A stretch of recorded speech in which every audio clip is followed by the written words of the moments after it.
L'épisode de cette semaine est une présentation de Barbe Noire et Barbe Noire vous offre pour le mois d'octobre à décembre 2023 la toute nouvelle boîte TSLH.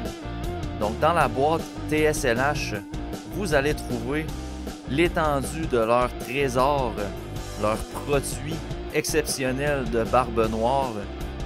On a une côte levée, un paquet de saumon fumé, 2 paquets de bacon, 2 paquets de jambon, 2 paquets de pepperoni, 2 paquets de porc effiloché, 3 paquets de saucisses et 2 portions de smoked meat.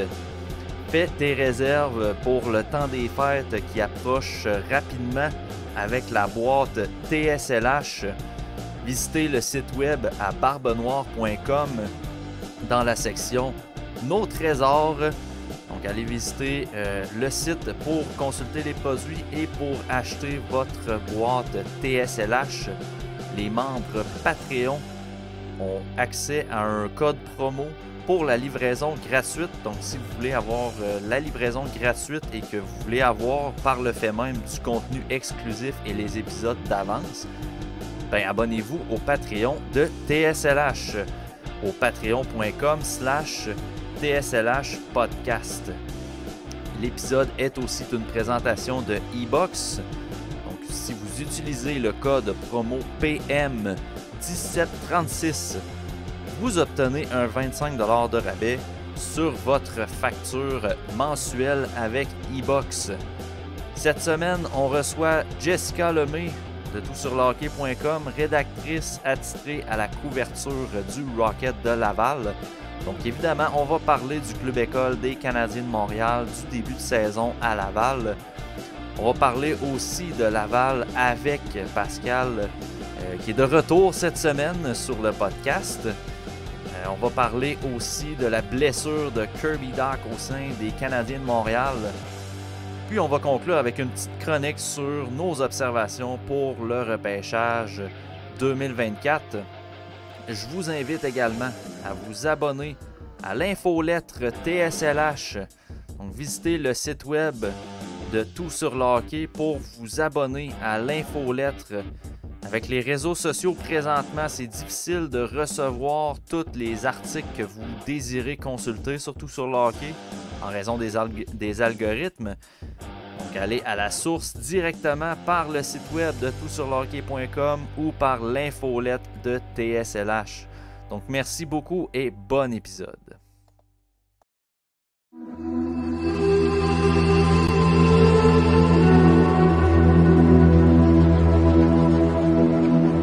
Présentation de toutsurlehockey.com.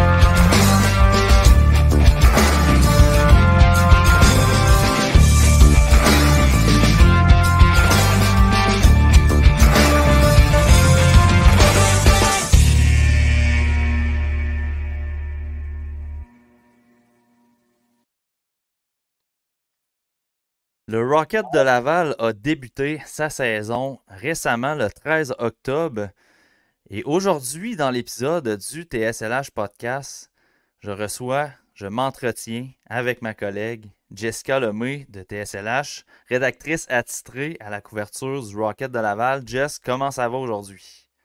Salut Matt, ça va super bien toi? Ça va très bien. Début de saison, comme je le disais, du Rocket de Laval. L'épisode d'aujourd'hui, en fait, de cette semaine, va être un peu en deux volets. Fait que je m'entretiens avec toi, Jess, au début pour parler du Rocket. Puis par la suite, Pascal va se joindre à moi pour la deuxième portion de l'épisode. Mais avant tout, parle-nous, dans le fond, toi, au sein de toutsurlehockey.com, tu couvres le Rocket de Laval encore cette année. Écho de vestiaire, analyse, rencontre avec les joueurs, point de presse du coach. Donc, je pense que tu es la meilleure, la personne la mieux placée, en fait, pour parler de ce début de saison-là. comment ça se passe pour l'instant du côté de Laval, selon toi? Ben, c'est un peu en deux temps, je te dirais. Il y avait le début du camp, tous les jeunes talents là, qui se retrouvaient pour se faire un peu un début de carrière professionnelle. Après ça, il y a eu les gars qui sont descendus de Montréal. Donc, tu sais, au début, il y avait il y en a encore, là, beaucoup d'enthousiasme, d'excitation. Puis là, tu sais, on devait faire le podcast la semaine passée avant le match. Il s'est passé beaucoup de choses depuis. J'ai comme l'impression que je vais au match ce soir, là, puis j'ai comme l'impression que ça va être vraiment changé de tout au tout, là. Donc, beaucoup d'enthousiasme encore, mais beaucoup de chamboulement déjà. Un retour sur terre aussi pour certains. Donc, ça va être comme ça va être des hauts puis des bas, là. JF l'a bien dit en début, là, vous avez des attentes, mais moi, je vais détempérer parce que ça sera pas tout le temps rose, puis on a déjà un début de ce que ça pourrait avoir l'air cette année, puis c'est bien correct. Ouais, tu l'as dit, ça change vite. Là, tu sais, au début de la saison, il n'y avait pas un match de jouer. On regardait les joueurs laissés de côté. Jared Davidson, Philippe Méchard, Nathan Légaré, Nicolas Mhm. Baudin, etc. Tu sais, c'est des joueurs qu'on aurait pu croire qui allaient commencer la saison dans l'alignement. Finalement, Mhm. laissés de côté. Et puis là, on se retrouve avec Gabriel Bourque qui va peut-être être blessé pendant plusieurs semaines, plusieurs mois. On attend un diagnostic. On voit les blessures à Montréal, forcément, ça va arriver aussi avec le Rocket. Donc oui, les choses se placent. Euh, Si je reviens au niveau de la philosophie du Rocket de Laval, tu as pu observer pendant le camp, euh, pour les premiers matchs de la saison également, que l'équipe est assez jeune. On a Mhm. une philosophie un petit peu différente de l'année passée, si on veut. Est-ce que tu pourrais nous en parler plus de cette philosophie-là cette année dans le vestiaire et au sein du Rocket de Laval? Oui, ben en fait, j'en avais parlé un peu aussi en début d'année, l'année passée, mais là, c'est sûr que ça s'est encore plus rajeuni. Euh, je te dirais qu'on veut intégrer les jeunes, on veut qu'ils apprennent ce que c'est le hockey professionnel, on veut leur donner des rôles, mais en même temps, on veut gagner. C'est pas clair qu'est-ce qui est prioritaire. Ben, en fait, le développement l'est, mais on veut développer dans un environnement qui est gagnant. J'ai l'impression que la philosophie, ça va être de donner, tu sais, des petites bouchées à la fois aux jeunes. Là, tu sais, là, on voit que Joshua Roy en prend des bonnes, mais il faut rester objectif puis se dire, ben, peut-être que il va avoir, ben, peut-être, il va assurément avoir un petit ralentissement en termes de points. Euh, je pense qu'on veut donner la chance à tout le monde de partir un peu puis de montrer ce qu'ils peuvent faire. Les 10 premiers matchs vont un peu servir à ça, là, j'ai l'impression. Mais tu sais, on veut que les jeunes jouent. Fait que j'ai l'impression que Trois-Rivières va être utilisé beaucoup plus euh, tu sais, du côté qu'on va céder des joueurs versus en rappeler, ce qui a été un peu l'inverse l'année passée, là. J'ai l'impression qu'on va remplir Trois-Rivières peut-être un peu plus qu'on les a vidés l'année passée, si on peut dire ça comme ça. Ouais, puis d'un autre côté, on a des gars comme Tourigny, Miguel Tourigny, John Parker Jones aussi qui peuvent assurément venir en renfort s'il se passe de quoi avec le Ouais. Rocket de Laval. Euh, Dans les premiers matchs, on a parlé de Joshua Roy. C'est sûr que j'ai pas le choix de jaser de Josh avec toi. Mhm. Comment as-tu, je sais pas, tu sais, je sais pas si tu avais eu l'occasion de l'observer dans le junior ou quoi. Tu sais, je sais que nous, au TSLH Podcast, on l'a regardé quand même pas mal, mais je suis curieux Mhm. d'avoir tes premières impressions sur le joueur québécois. Écoute, moi, première impression, c'est deux matchs, c'est un camp, c'est ultra tôt, mais moi, ce que je vois en avant de moi, c'est un pro. Il répond comme un pro, il se comporte, il donne du crédit à ses entraîneurs. Il disait que tout le monde était bon à Montréal, c'est pour ça qu'il est descendu. Il est humble, il est réaliste, il est dans le day-to-day. À date, j'aime beaucoup ce que je vois sur la glace aussi. On se disait peut-être son coup de patin allait peut-être nuire, dans la Ligue américaine, ça va vite, même physiquement, mais il est plus fort que ce que JF Full, l'a mentionné, là, il est plus fort physiquement, il est peut-être en avance sur certains jeunes là, au même âge. Moi, à date, j'adore Joshua Roy. je suis pas de ceux qui s'énervent puis qui disent qu'il devrait monter à Montréal immédiatement. Je pense qu'il doit avoir un rôle offensif, il doit toucher beaucoup, au power play à Laval, 5 contre 5. Il n'a pas juste marqué en avantage numérique son beau but. Là, il en a marqué un autre, son premier, c'était à 5 contre 5. Fait que, je vois ça, oui, il est un vrai pro déjà. Là. Ça va être de voir avec le calendrier, puis le jeu, puis les blessés. Mais j'aime beaucoup ce que je vois de Joshua Roy à date, vraiment. J'étais bien content, tu l'as souligné là, quand JFO l'a mentionné, il était surpris de voir que physiquement, il était plus fort qu'il pensait, là, Joshua Roy. Là, Mhm. ça témoigne un peu de l'implication du joueur. C'était quelque chose qui était un petit peu pointé dans son développement là, au niveau de l'entraînement, de l'implication et tout. Puis son passage avec le Phoenix de Sherbrooke l'a comme un peu ramené sur la map. Fait que, Mhm. d'après moi, il y a eu un bon été d'entraînement, justement pour arriver prêt pour la Ligue américaine. Là, puis j'étais bien Ouais. content d'entendre le coach justement le mentionner. Là. Mhm. Puis, tu sais, le jeu professionnel, tu sais, ça vient avec la constance aussi. Fait que ça va être à lui de démontrer, pas nécessairement de brûler la Ligue américaine. Je suis pas de ceux qui pensent que ça existe vraiment, là. Mais qui montre une constance dans son jeu, puis il va finir par monter, là. Je serais pas inquiète pour lui, là. Ouais, puis tant que les cartes sont claires sur la table, comme quoi qu'il n'y aura pas de rappel, tu sais, pas nécessairement sans le mériter, mais tu sais, faut pas que ce soit acquis dans son cas à la suite d'un bon camp, puis de quelques Mhm. matchs professionnels réussis. Hein. Tu l'as Mhm. bien pointé, c'est la constance qui va être importante dans son cas. Là. Mhm. Ouais. Ça vaut pour tout le monde, là. C'est pas juste parce que c'est un Québécois puis que c'est Joshua Roy, là. C'est vraiment, ça va vraiment être pour tout le monde, là. Parlant de Québécois, parlant de constance, il y a William Trudeau qui a connu un premier match. Je qualifierais d'exécrable, honnêtement. Je veux pas, en tout respect à William, qui est un jeune homme qu'on a reçu en entrevue, qu'on côtoie dans le vestiaire. C'est un très bon jeune homme, mais malheureusement, son match n'était pas très bon. Mhm. Beaucoup de décisions à la dernière minute là, d'essayer de feinter des joueurs quand les joueurs étaient collés sur lui. Euh, je vous fais entendre les propos de JF Hull à l'issue du premier match à Laval, en fait. Des propos qui sonnaient inquiétants à première vue, mais je pense que, comme on connaît, William Trudeau va être en mesure de se reprendre dans les prochains matchs. Dans les prochains matchs, on écoute JF Hull. William Trudeau, ça a été quand même difficile pour lui aujourd'hui. Qu'est-ce que tu t'attends de lui? Est-ce qu'il y a un petit peu de nervosité dans sa game, comme tu le vois? Oui, je pense que depuis qu'il est revenu du Canadien, c'est un petit peu plus dur pour William Trudeau. Je dirais qu'il n'est pas de l'air confortable présentement. Puis ça fait partie de l'apprentissage d'un joueur qui s'est fait descendre de la Ligue nationale. C'est peut-être qu'il pense à rester plus longtemps. Il y a plein de choses qui peut rentrer en compte. Là.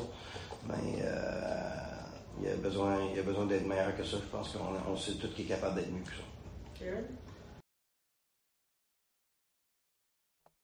Des propos qui peuvent sonner alarmants, mais on va se souvenir que c'est le premier match de la saison, donc il ne faut Mhm. pas non plus paniquer. Euh, comment tu t'es senti devant ces propos-là à JF Hull et comment tu crois que le jeune Trudeau va rebondir dans les prochains matchs? Comment je me suis sentie? Je me suis dit, enfin, dans le sens que j'ai vu un match, le match préparatoire du dimanche, là, qui était dimanche avant, qui n'était pas présenté devant personne. C'était seulement les familles puis les médias qui étaient présents là, à la Place Belle. Et William Trudeau, il avait connu une sortie assez difficile. Euh, Puis c'est quelque chose que j'avais ciblé en début de saison aussi. C'est la première question que j'ai posée, dans le vestiaire. C'était après une progression aussi rapide, c'est quoi le piège? C'est quoi qu'il va falloir que tu fasses attention? T'sais? Puis le nommer, de pas vouloir trop en faire, de faire les choses qu'il faisait bien. Euh, puis, s'il commence à essayer des affaires qui se dit que ça a marché l'année passée, ben c'est là qu'il va, tomber négatif, que ça marchera pas. C'est exactement ça qui est arrivé. J'ai l'impression, puis c'est humain, c'était prévisible. En tout cas, pour ma part, là, ça m'a pas surpris. Le fait de voir Norlinder aussi qui reste un peu jusqu'à la fin du camp du Canadien, alors que c'est Trudeau qui a été le pilier en défense l'année passée du côté de Laval. Ben c'est sûr que peut-être qu'il s'est dit je vais en montrer plus, puis qu'il s'est dit justement le momentum qu'il avait bâti en fin de saison, il a un peu capitalisé là-dessus, mais là c'est une nouvelle saison. Donc je pense qu'il est tombé un peu dans ce piège-là, puis le fait de l'avoir laissé de côté, je pense que c'est la meilleure chose à faire là, du côté de Trudeau. Puis je suis pas inquiète qu'il va simplifier un peu son jeu puis qu'il va rebondir. Là, je pense que ce soir, il joue. Donc, je m'attends à ce qu'il y ait un jeu un peu plus simple, mais qui ressemble un peu plus à Trudeau. Hein, parce que Hull l'a mentionné que ça ressemblait pas. On le reconnaissait pas, William, là, depuis quelques semaines. Là. Faut que William Trudeau, à mon avis, là, en fonction de ce que tu nous expliques, puis en fonction des propos de Jeff Hull, faut que William Trudeau s'affaire à être William Trudeau cette année. Il s'affaire pas à être meilleur que Norlinder ou un deuxième Justin Barron ou un... Non. L'année passée, William Trudeau était William Trudeau, focusait sur des choses qu'il avait travaillé pendant l'été. Puis comme tu le dis, le fait d'essayer d'en faire trop... présentement, William Trudeau, il est dans la fameuse gang de la deuxième saison. Là. Il a eu une bonne saison l'année passée, puis là, il se retrouve un peu avec une pression différente. L'année passée, la pression était de se tailler une place, puis d'en montrer suffisamment à l'organisation. Cette année, la pression, c'est de refaire ça. Mais c'est une pression qui est différente, puis il va falloir qu'il apprenne à dealer avec ça, justement. Là, Puis j'ajouterais, Trudeau, on l'a vu beaucoup l'année passée, faire quand même des revirements, mais il est en mesure d'aller rechercher la rondelle là, pour racheter son erreur. Puis il l'a mentionné qu'il avait travaillé son explosion, tout ça. J'ai l'impression qu'il est un peu plus statique puis qu'il se fie sur ses mains un peu là, pour déjouer un joueur et passer ça à la ligne bleue. Donc, juste de revenir à ses forces puis de faire ce qu'il fait bien. Puis il va continuer de progresser, mais peut-être pas aussi vite que l'année passée. Il ne faut pas viser ça, c'est impossible. Ouais, puis il faut calmer les attentes aussi. Là, je voyais des gens qui voyaient Trudeau dans l'alignement au début de la saison. Il ne faut pas. C'est ça. William Trudeau sera probablement pas le défenseur numéro 1 des Canadiens. En tout cas, il ne sera assurément pas. Je suis prêt à parier quand même assez cher là-dessus. Le plafond à William Trudeau, moi, je le vois aspirer un poste dans la Ligue nationale, mais ça va être vraiment dans un bottom maximum deuxième paire, là, mais très gros maximum. Là. Peut-être plus un gars de troisième paire. Peut-être même un genre de journeyman entre la Ligue américaine et la Ligue nationale. Fait que William, essaye pas de jouer comme si t'étais Lane Hudson. Là. C'est plate, mais pour vrai, là, dans le premier match que je suis allé avec toi à Laval, là, des feintes en espace rapproché, là, avec des joueurs qui s'en viennent sur lui. Là. Lane Hudson est capable de le faire, puis des fois, ça marche pas. Là. Puis Lane Hudson a du talent offensif encore plus que William Trudeau, là, mais vraiment plus. Fait que, tu sais, faut pas que Trudeau commence à jouer comme ça, là, vraiment pas. Là. Va chercher le safe play, puis assure-toi de récupérer des erreurs aussi. Là. T'as parlé du fameux nom qui soulève des discussions entre toi et moi, Jess, Mathias Norlinder. Ouais. Comment t'as trouvé la paire de Mathias Norlinder et de Logan Mailloux? Ça a été soulevé dans les points de presse après l'entraîneur. Pourquoi as-tu jumelé ces deux défenseurs offensifs-là? Jeff Hull nous disait que c'était une question de latéralité principalement. Comment tu as trouvé la paire Norlinder-Mailloux dans les premiers matchs? Correct. Je veux dire, je pense qu'ils ont bon, j'étais pas une fan des différentiels là, avant cette année. Je le suis toujours pas, mais ils sont quand même à -4, là, si je me trompe pas. Je suis pas une fan de la paire, sauf que j'aime beaucoup ce que je vois ressortir de Logan Mailloux, qui est dans le contexte où il est jumelé avec Norlinder, qui, là, Norlinder, s'il y avait de l'hésitation l'année passée, là, no more, là, il se porte, il est de tous les attaques, mais tu sais, c'est pas ça qu'on lui reproche. Tu sais, il y avait de l'hésitation l'année passée, mais tu sais, c'est son jeu défensif là, qu'il faut qu'il soit plus fort, qu'il soit plus solide. C'est ce qui lui manque, là. Mais ça oblige Logan Mailloux à prendre les meilleures décisions défensivement. Puis je trouve qu'il y a quand même. J'ai vu certains jeux qui auraient pu y aller ou qui auraient pu prendre une chance, puis il l'a pas fait, qui a fait le jeu safe. Fait que j'aime beaucoup ce qui ressort de Mailloux en étant jumelé avec Norlinder. Je sais pas si ça se dit bien, là, mais pour l'instant, c'est un petit échantillon. Je pense qu'ils sont pas voués à évoluer ensemble longtemps. Mais à suivre. Là, j'ai bien aimé ce que j'ai vu de Mailloux. C'est comme si on sacrifiait Mathias Norlinder pour le développement de Logan Mailloux. Moi, je le vois comme ça, là, tu sais. Tu le sais que Norlinder va aller à l'attaque tout le temps, tout le temps, tout le temps. Mais tu sais, d'un autre côté, que Logan Mailloux, tu sais, il faut qu'il travaille son jeu en arrière aussi, ses prises de décision sans la rondelle. Fait que là, tu le confrontes à cette idée-là. Tu sais, tu le confrontes à regarde, tu joues avec un gars qui fonce tout le temps en avant. Fait que t'as pas le choix de jouer plus Ouais. sécuritaire. T'as pas le choix de jouer mieux défensivement. Puis je suis d'accord Mhm. avec toi.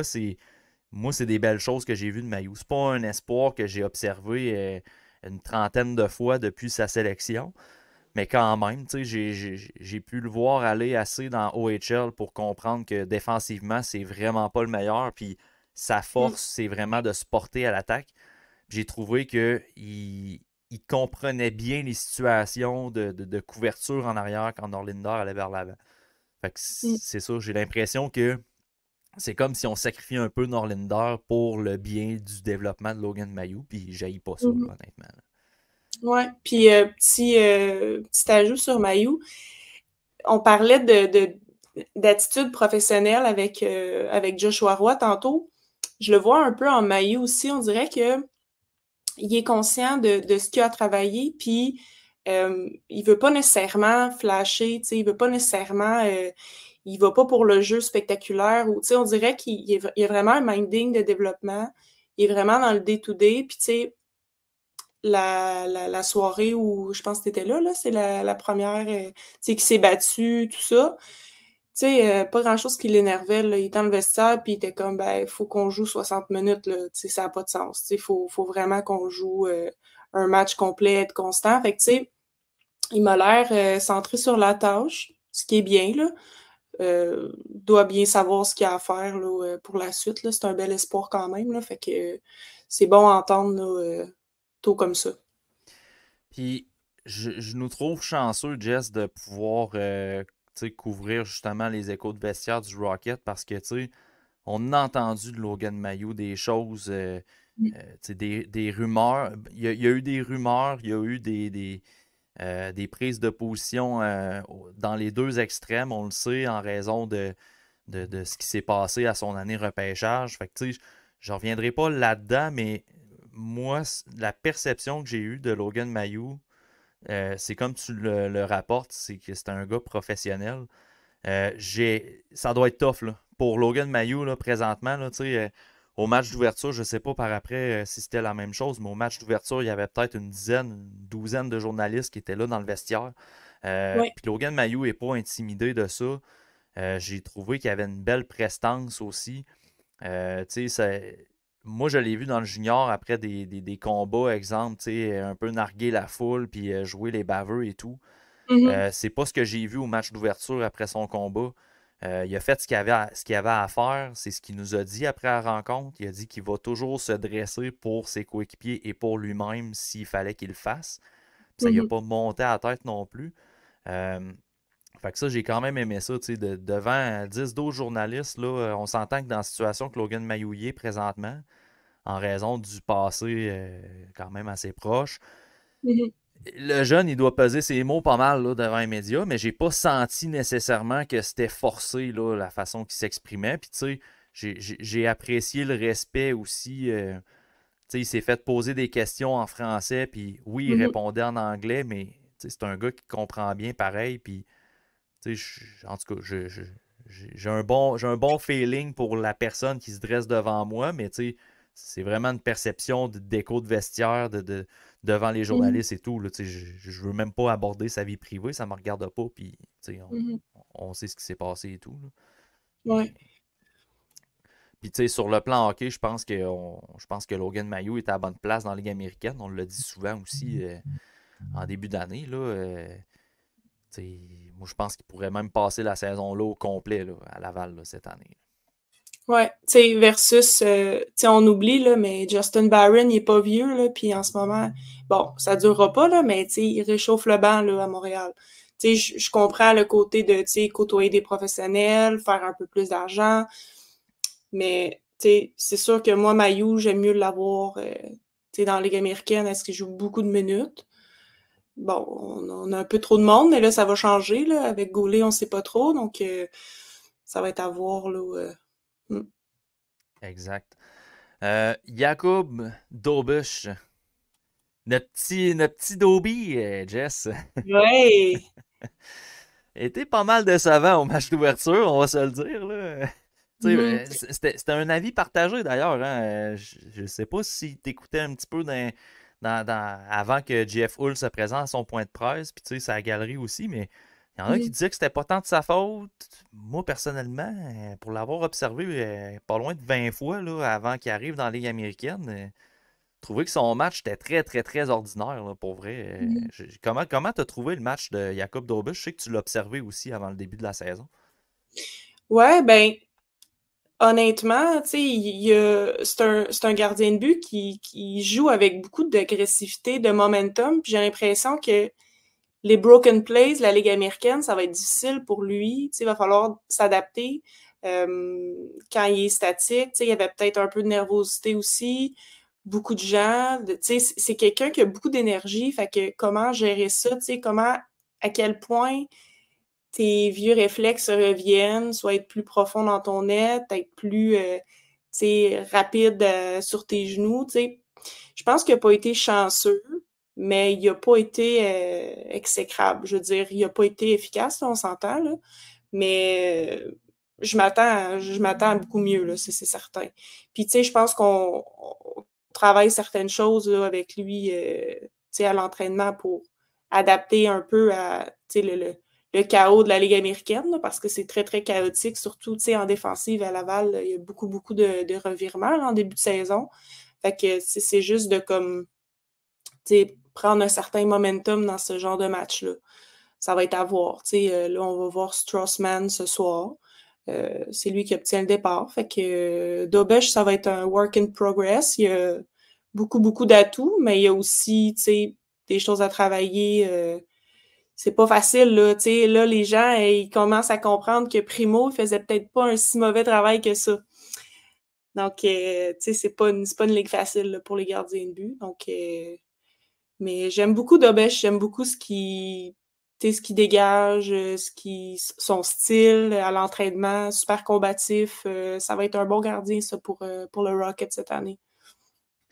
Tu soulignais que peut-être la baisse d'énergie ou la baisse de momentum a affecté Dobush. On s'en parlait sur la galerie, j'en parlais dans un texte aussi, mais Jakub Dobush, c'est un gars qui recevait en moyenne 30 à 35 lancés par année. Par année. Ça ferait Pas pas beaucoup, beaucoup. ça, par année. Je suis pas habitué d'enregistrer des podcasts l'après-midi. Moi, je fais des siestes à cette heure-là. Là. C'est Euh, parfait. 30 à 35 lancés par match à Omaha dans NCAA. Fait que c'était un gars qui était quand même assez occupé. Là, puis il a souvent Mhm. sauvé les arrières des Lancers dans USHL. Puis aussi, j'ai dit Omaha dans NCAA, mais c'était à Ohio dans NCAA Ouais. avec les Buckeyes. Il sauvait beaucoup les arrières de ses clubs dans USHL comme dans la NCAA. Puis là, il est arrivé avec le Rocket. il y a eu une grosse montée d'adrénaline, en tout cas j'espère, avec la présentation des joueurs, avec la foule qui était énergique à côté au match d'ouverture. Et puis là, c'est tombé à plat. Le Rocket a pogné le momentum dès le début du match, peu occupé d'Aubush à ce moment-là. Moi, c'est vraiment ça que j'ai trouvé, comme tu l'expliquais bien. Euh, j'ai l'impression qu'il est tombé flat, beaucoup. Puis habituellement, oui, il les arrêtera pas toutes, mais habituellement, des passes dans les high danger zones, dans l'enclave, sur une passe pas d'écran, normalement, c'est des tirs que les pourcentages sont plus en faveur des joueurs là, régulièrement, mais Dobush en arrête souvent parce que son explosion de son poteau vers l'enclave habituellement est excellente. Puis là, dans le premier match, c'était flat. Là. Il était en retard, même que des fois, il se déplaçait même pas. Là, fait que, c'est pour ça que j'ai trouvé que son match a été très décevant. C'est sûr que le but aussi, avec l'erreur à Trudeau en arrière du filet, ça aide pas. Là, quand tu commences un peu à repogner ton beat, puis là, tu te fais donner un revirement comme ça en plein en face. Ça, c'est sûr que ça aide pas. Là. Fait que j'ai hâte de voir la suite pour Dobush. Comment tu vois la décision d'envoyer Mann pour un deuxième match de suite? On aurait pu revenir quand même avec Dobush puis y aller d'une alternance. On décide d'envoyer Mann 2 matchs de suite. Comment tu trouves ça, la décision? Je trouve que c'est mérité. Straussman il a été identifié comme l'auxiliaire alors que Dobush n'avait pas joué un match encore. Oui, on s'entend, là, gardien repêché, des très bons chiffres en NCAA, le potentiel, les forces de ce gars-là, mais ça se joue quand même sur la glace, puis c'est juste bon d'avoir une compétition à l'interne comme ça. Donc, tu sais, moi, je trouve que c'est vraiment pleinement mérité de donner une chance à son équipe de gagner samedi.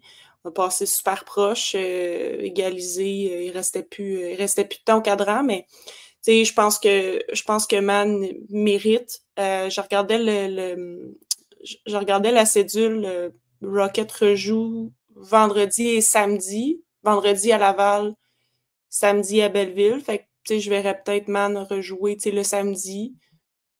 À moins qu'il sorte un match de fou aujourd'hui, mais tu sais, je redonnerais un match peut-être à Dobush, mais à suivre, là. Mais je suis d'accord avec la décision. Il est tôt encore dans la saison, puis on ne sait pas trop qu'est-ce qui va se passer non plus avec Primo, là. Donc, c'est fair enough pour moi.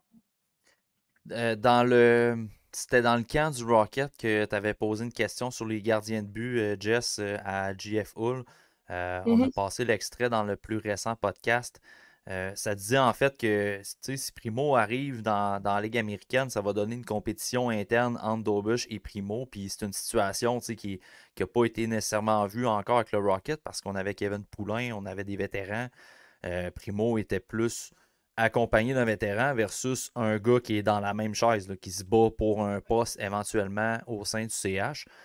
Là, Primo est en haut. Est-ce que cette compétition-là, finalement, va être avec Straussman? Parce que, tu sais, Straussman, on le connaît moins parce que, comme tu le dis, c'est pas un gars qui a été repêché et tout, mais pour vrai, moi, je me souviens quand il s'alignait avec l'Université du Michigan, il était excellent, Straussman. C'est pas capitaine de son équipe? Oui, il a été capitaine en 2020-2021. C'est sûr que Michigan ont une solide équipe là, aussi là, dans NCAA, mais il a bien réussi en SHL aussi la saison suivante. L'année passée, un petit peu plus difficile avec San Jose, mais les Barracudas, il n'y avait pas vraiment un grand club, là, honnêtement. Ils n'ont pas beaucoup de relève et tout. Cette rivalité-là, tu penses-tu qu'elle va être bonne pour Dobush, mais aussi pour Mann, pour justement faire un peu ce que le Primo Dobush aurait pu donner dans le développement dans la Ligue américaine? Oui, tout à fait. C'est sûr que si on finit qu'à avoir ces deux gardiens-là, on n'aura pas le choix. Les deux devront travailler puis faire leurs preuves puis mériter des départs. Oui, Dobush, c'est les médias qui ont beaucoup parlé de Dobush comme numéro 1 à Laval, même pendant le camp. Mais ça va être à voir, là, selon son développement, qu'est-ce qui est mieux? C'est-tu mieux qu'il joue un match sur 3? C'est-tu mieux? Les deux ont joué NCAA. T'as quand même moins de matchs. Man, il a joué dans la Ligue américaine, ECHL l'année passée. Fait que, tu sais, quand même, il a un peu plus d'expérience. Puis j'ai aimé ce qu'il m'a dit au camp. Strassman me parlait de que la Ligue américaine, c'est très, très chaotique, tu sais, pour un gardien de but. Les défenseurs, ça change souvent, beaucoup de broken plays et tout. Fait que, tu sais, ça, c'est aussi une adaptation là, pour Dobish. Ben, on en parlait. Fait que, tu sais, je pense que d'avoir ces deux gardiens-là en progression, tu sais, je dis pas que Man, il va finir pour, tu sais, avoir un contrat LNH, mais au moins qu'il puisse, tu sais, s'améliorer puis avoir une compétition avec Dobish, ce serait bien parfait. C'est ça qu'on veut, là, au final. Que, Ouais, puis par rapport au chaos, tu sais, JF Hull le disait après la contre-performance de Dobush, tu sais, Hull n'a pas voulu non plus. Il a été très évasif dans ses commentaires au niveau de Dobush, puis c'est bien correct. Tu sais, il a toujours été un entraîneur qui défendait ses gardiens, puis qui il les envoyait pas bien en dessous de l'autobus, là, pour vrai, là, surtout les jeunes en plus. Mais tu sais, JF Hull disait qu'il y a eu beaucoup de défenseurs qui n'ont pas géré les bâtons adverses de façon adéquate. Il y a beaucoup de rebonds qui ont été récupérés par l'adversaire. C'est des choses qu'on voit quand même assez fréquemment dans la Ligue américaine, tu l'as dit. Pour vrai, dans l'équipe présentement, Strobel le fait bien en avant du filet, mais il va falloir qu'il y ait de la constance à ce niveau-là. Mais pour le reste, c'est assez difficile dans ce volet-là. Fait que c'est sûr que c'est un défi de plus pour les gardiens. Ouais, c'est là que j'ai hâte de voir Brady Keeper. Là.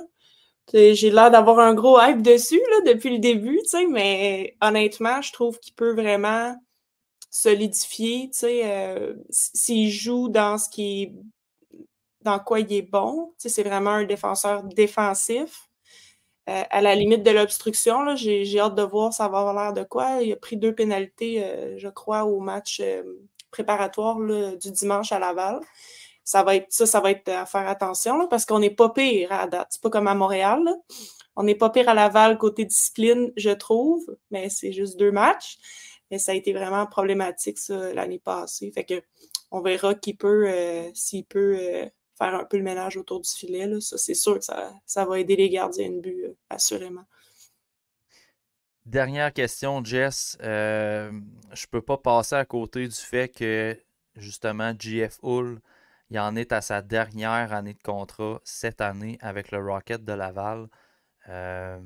Évaluation ou projection de l'entraîneur-chef, est-ce qu'on le re-signe? Est-ce qu'on y va avec un nouveau visage pour les prochaines saisons? T'sais, comment vois-tu l'avenir de JF Hull au sein du Rocket? Je sais que c'est tôt dans la saison, mais comment tu vois le travail en général de l'entraîneur jusqu'ici? Ben, honnêtement, la job d'un coach de la Ligue américaine, c'est de former les joueurs pour qu'ils deviennent des joueurs de la Ligue nationale. À ce chapitre-là, je pense que JF Hull a fait des belles choses avec le Rocket jusqu'à présent. 2 parcours éliminatoires aussi. Bon, l'année passée, ça n'a pas été long, mais quand même. Il y a un message qui est bien reçu par ses joueurs, engagement, acharnement. Tu sais, je pense que de façon générale, l'année passée, on l'a vu beaucoup, là, que les gars, c'est rare qu'ils abandonnaient, puis ça continuait, puis ça travaillait fort. Moi, honnêtement, c'est sûr que je serais pour de le garder encore. Je sais pas comment ça fonctionne, les entraîneurs dans la Ligue américaine, c'est des contrats de 2 ans, de 3 ans, peu importe. Là. Mais je pense que moi, je pense qu'il fait un bon travail. Puis c'est pas facile, la Ligue américaine. Là. Ça va être lui aussi de voir où est-ce qu'il se voit. T'sais. Ils en ont parlé un peu de Ligue nationale l'année passée avec lui. Puis lui, pour l'instant, il aime ce qu'il fait. Puis il aime son rôle qu'il a. Mais est-ce que lui va vouloir aller monter aussi les échelons? Ça va être à voir. Là. Donc, si ce que lui veut, ça fit avec l'organisation, moi, j'ai aucun problème à ce qu'il soit encore là. Je l'aime beaucoup. Je trouve qu'il est compétent puis patient. Là. Moi, je serais pas patiente comme lui après les matchs. Là, des fois, là, tu vois qu'il y a de l'expérience. Ouais, puis tu sais, il y a quand même pour l'instant une belle feuille de route. Tu sais, on regarde les Raphaël Harvey-Pinard, Guessé et Lonen qui sont rendus en haut. Justin Barron qui a connu un creux de vague en début de saison l'année passée, puis qui a su se relever par la suite, puis il s'est amené à Montréal, puis ça a vraiment, tu sais, ça a bien été en fin de saison pour Justin Barron. On va souhaiter que ça fasse la même chose pour William Trudeau, qui est un peu dans la même loop un peu. Là, il s'est fait retrancher du CH. Là, il y a peut-être un sentiment un peu amer par rapport à ça. Petit creux de vague de performance. J'ai bien confiance en l'entraîneur pour le remettre sur les rails. C'est un gars qui a été capable de tempérer certains joueurs qui essayaient d'en faire trop. Je pense à un Xavier Simoneau qui l'année passée, c'était à la fin de l'année, il essayait d'en faire trop, manque de discipline un peu. Il est capable de taper sur le bon clou quand c'est le temps aussi. De passer ses messages puis d'être cohérent dans sa gestion d'équipe. Fait que, moi, non, je suis assez satisfait de son travail aussi. Puis je pense qu'on est à des années-lumière de ce qu'il y a déjà eu au sein des clubs écoles du CH en termes d'entraîneur et de développement. Puis c'est très important, justement, d'avoir une figure de développement comme JF Hull, parce que je pense que c'est un gars qui saisit très bien comment développer des joueurs. Je pense que c'est des années cruciales là, pour le développement du CH. Puis je pense que Hull fait très bien la job présentement. Puis il est appuyé aussi par l'équipe de développement là, que je les ai vus, moi, j'ai vu Barron puis Bouillon à l'entraînement, mais il y a aussi Marie-Philippe Poulain, dépendamment de ses engagements. Là. Je ne sais pas à quelle fréquence ça va être là. Tu as Adam Nicholas aussi. Fait que tu as quand même une équipe qui est là. Puis Hull, c'est quelqu'un qui considère l'humain très, très important dans le processus. Là. Il n'est pas juste... Lui, ses vétérans, c'était pas simplement d'avoir des bons joueurs, c'était des bonnes personnes aussi. Là. C'est important pour lui, la qualité de la personne. Fait que je pense que là, tu tiens quelque chose qui est assez similaire à ce que Martin Saint-Louis prône aussi. Donc, ça va être... moi, en tout cas, je le vois poursuivre, mais ça va être selon ce qu'il veut, puis selon l'organisation, peut-être quelqu'un aussi dans la mire, on ne sait pas. Donc, à suivre. Ouais, puis c'est ça, l'organisation a quand même beaucoup son mot à dire. Déjà, on le voit avec... je prends un gars comme Philippe Méchard, que ça a été à l'interne, la gestion du cas de Méchard, est-ce qu'il joue pas? J'ai lu un article de Nicolas Cloutier qui disait que, dans le fond, à l'interne, on veut lui faire voir du vidéo beaucoup, puis de le préparer justement à son premier match. Là, il joue ce soir, mercredi, le 18. Fait que Méchard joue. Mais tout ce qui est-ce qu'il va aller jouer dans la Ligue américaine? Est-ce qu'il joue dans la Ligue américaine? Est-ce qu'il joue dans l'East Coast? Est-ce qu'il joue dans le junior? Ça, c'est pas JF Hull qui décide ça. C'est l'organisation. Puis lui-même disait dans l'entrevue, moi, je prépare mes chars à jouer dans la Ligue américaine, mais si l'organisation voit ça différemment, c'est pas lui qui décide. Fait que, ça se limite pas mal à ça, son rôle. Mais dans son rôle, il fait vraiment de bonnes choses, moi, je trouve, depuis son arrivée. Jess, merci beaucoup d'être passé au TSLH Podcast. Plaisir. C'est toujours un plaisir. Puis on va assurément se revoir sous peu à Laval pour un prochain match. On continue de te lire sur le toutsurlehockey.com pour tout ce qui est info, analyse, écho de vestiaire du Rocket de Laval. On te suit sur Twitter également. C'est Lemay Jessica, je pense, sur Twitter. Fait qu'on suit Jess sur Twitter pour ne rien manquer. Puis par la suite, il y a Pascal qui va se joindre à moi pour des petites discussions. On va revenir un peu sur ce qu'on a parlé avec Jess. On parlera pas dans ton dos, je te le promets, Jess. Mais on va revenir un petit peu. On va revenir sur Joshua Roy notamment. Puis on va parler aussi de Kirby Dach avec le CH, sa blessure qui... Est-ce que c'est exagéré le traitement qu'on a, les réactions par rapport à la blessure de Kirby Dach? On va jaser de ça avec Pascal. Merci beaucoup, Jess. Ça me fait plaisir. Bye. Bye.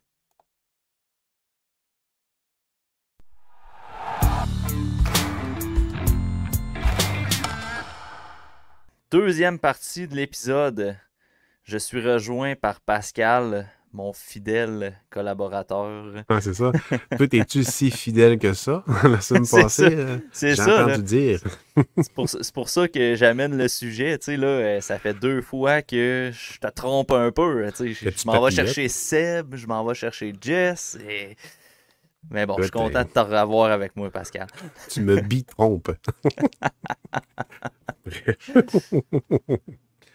Avec Jess, Pascal, on a beaucoup parlé du Rocket, puis j'avais hâte de rejaser avec toi là, tu sais, du début de saison aussi du Rocket. On va rester sous le thème des espoirs, évidemment. D'abord, on a eu l'opinion de Jess plus tôt dans l'épisode au sujet de Joshua Roy. J'y vais plus précis avec toi, Pascal. Dans les premiers matchs, Joshua a montré du très beau hockey professionnel. On a eu l'occasion d'en parler. On en a parlé tant en podcast que dans l'hebdo CH, dans nos textes sur le site. Est-ce que tu crois que le jeune Québécois se mérite rapidement un rappel au sein des Canadiens de Montréal, surtout considérant les blessures actuellement? Il pourrait être appelé, mais il n'y a rien qui presse. Je pense pas que ça serait une bonne. Laval n'est pas tant c'est pas un environnement positif, mais c'est un environnement de développement. À Montréal, il y a quand même un petit peu plus de pression de performance. Je pense pas que de l'amener dans un environnement, pas qu'il soit le sauveur, mais tu sais, pas tant loin de ça. Le monde, ils vont probablement le considérer comme ça. Fait que je pense que vraiment la meilleure option pour lui, c'est de rester au quai en ce moment, à Laval, qui performe. Probablement qu'il serait vraiment fier de venir à Montréal, mais je pense que vraiment pour son développement, c'est la meilleure place qu'il va pouvoir se concentrer sur son jeu, sur toutes les petites portions de son jeu qui sont à développer. Mais on voit de plus en plus, même si ça fait juste 2 matchs, qu'il est pas loin, le kid. Il est vraiment pas loin, puis qu'il est en train de faire taire, pas ses détracteurs, mais tous ceux qui... toutes les flags, dans le fond, qu'on avait, comme l'effort dans son territoire, après ça, l'essai de travail. Mais là, à Phoenix, avec le Phoenix, on se disait, il faut qu'il soit constant au niveau de l'effort en défensive, l'échec avant, puis tout. Puis en 2 matchs, sérieux, on a vu la version championnat du monde junior de Joshua Roy. Donc, moi, personnellement, je suis vraiment content. Puis, tu sais, on avait un débat. Moi, sur le net, j'avais des débats avec Sean Farrell, puis lui, au niveau du top des espoirs des Canadiens de Montréal. De plus en plus, Roy étalonne Farrell dans mon évaluation à moi, mais je suis pas pantoute vendu sur le fait que Farrell ne sera pas meilleur, mettons. Mais je suis content d'y voir tous les deux pas être pantoute déclassés à ce niveau-là. Là. C'est vraiment intéressant.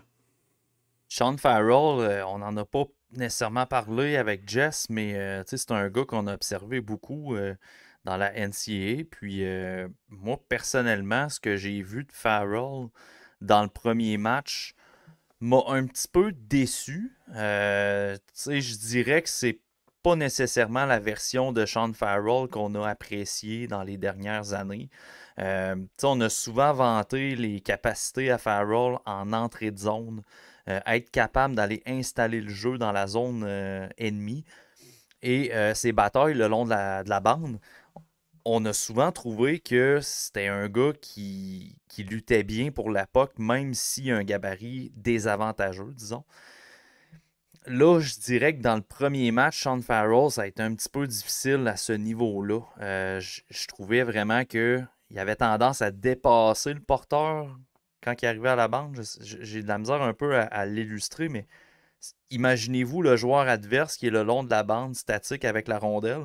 Sean Farrell, au lieu d'arriver à la rondelle puis attaquer le bâton directement, avait tendance à dépasser puis avec le bâton derrière lui, du bout de la palette, essayait de l'enlever. Là, fait qu'il y avait constamment de façon une fraction de retard sur le jeu. Je pense qu'en ce moment, il réfléchit peut-être un petit peu trop avant de faire ses actions. Puis il essaie trop d'être bon, dans le fond, de vraiment... Je pense qu'il a laissé un peu ses instincts de côté. Puis il va falloir qu'il retrouve ses pantoufles à force de jouer, à force de répétition, voir les vidéos, puis d'être confronté à une compétition plus rapide puis plus physique. Fait que moi, je suis pas pantoute inquiet. Ça demeure tôt. Mais j'ai quand même vu des bons flashs offensifs, surtout en avantage numérique. Fait que c'est peut-être là qu'il va aller rechercher sa confiance. Il n'y a pas beaucoup de cohésion à Laval Non, en ce moment, c'est tout sûr. comme à Montréal.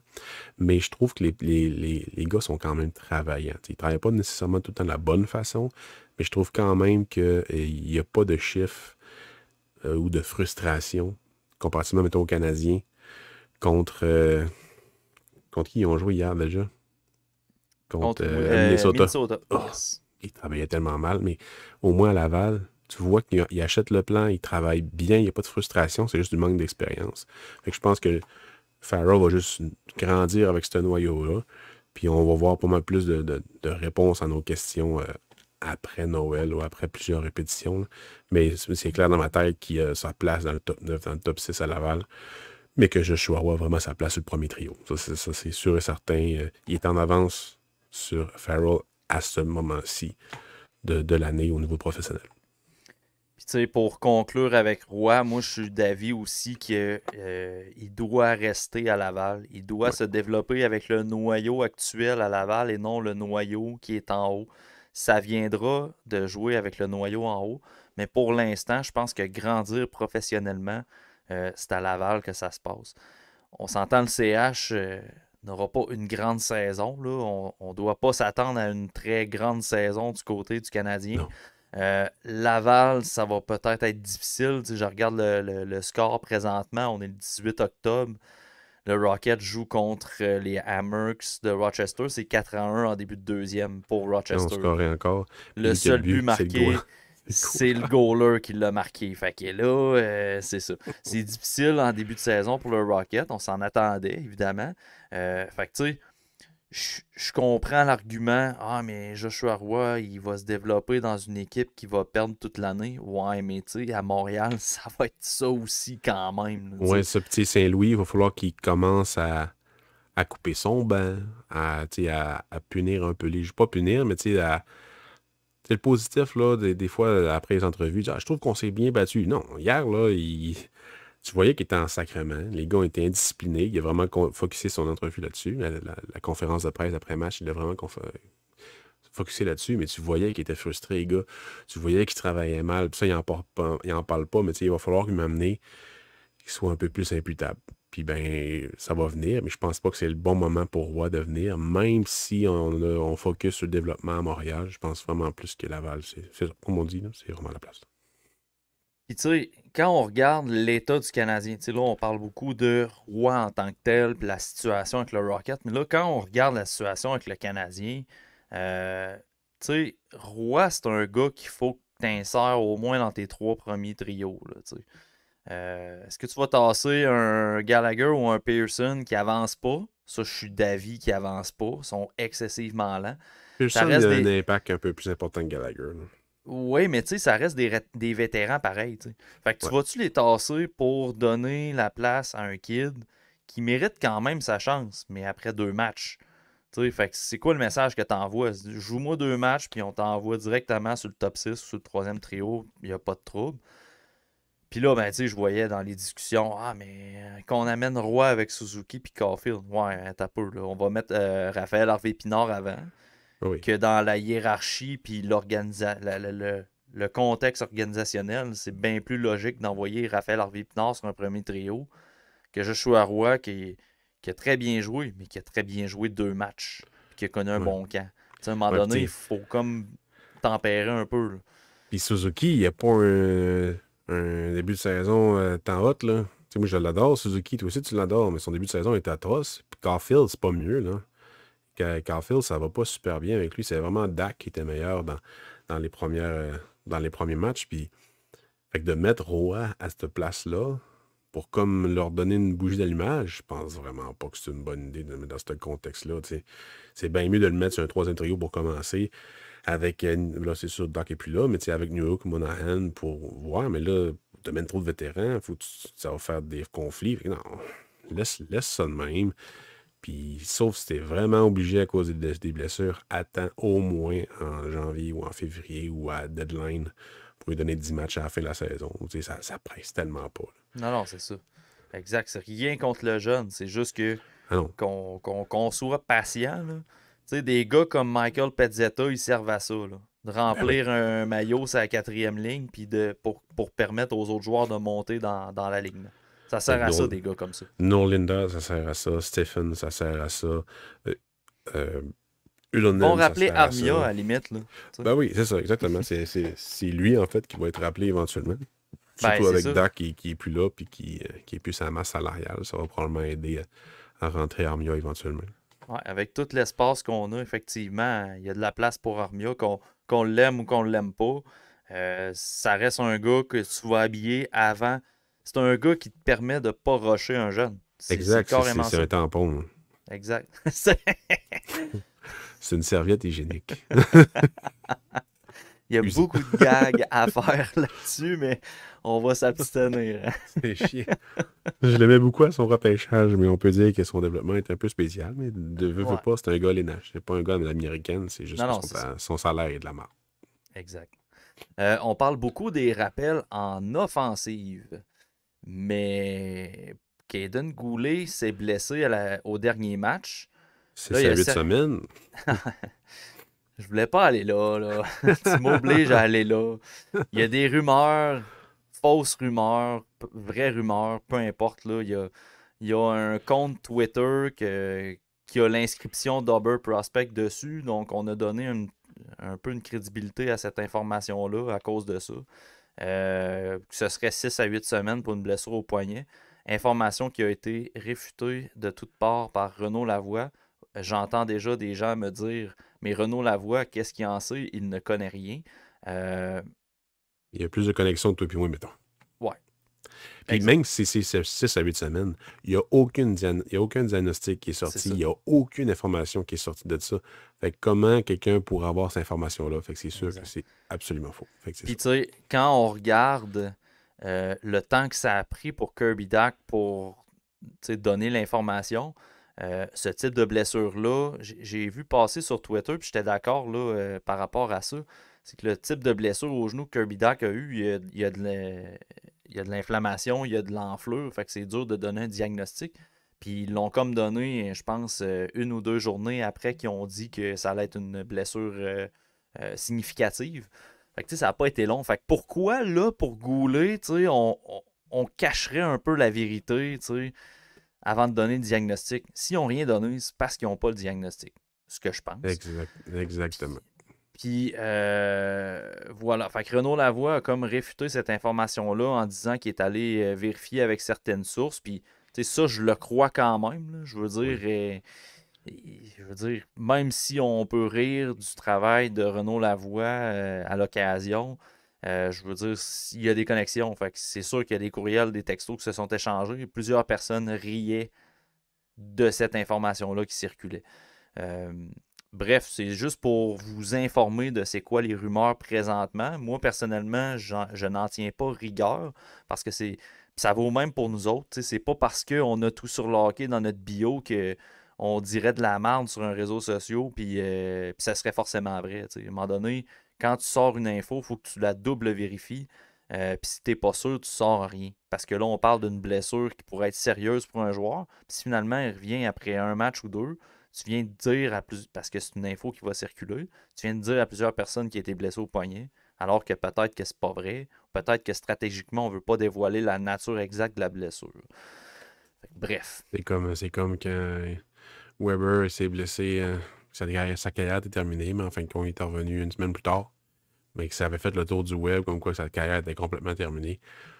Il faut se garder une gêne des fois. Exact. À la place d'être le premier sur la nouvelle.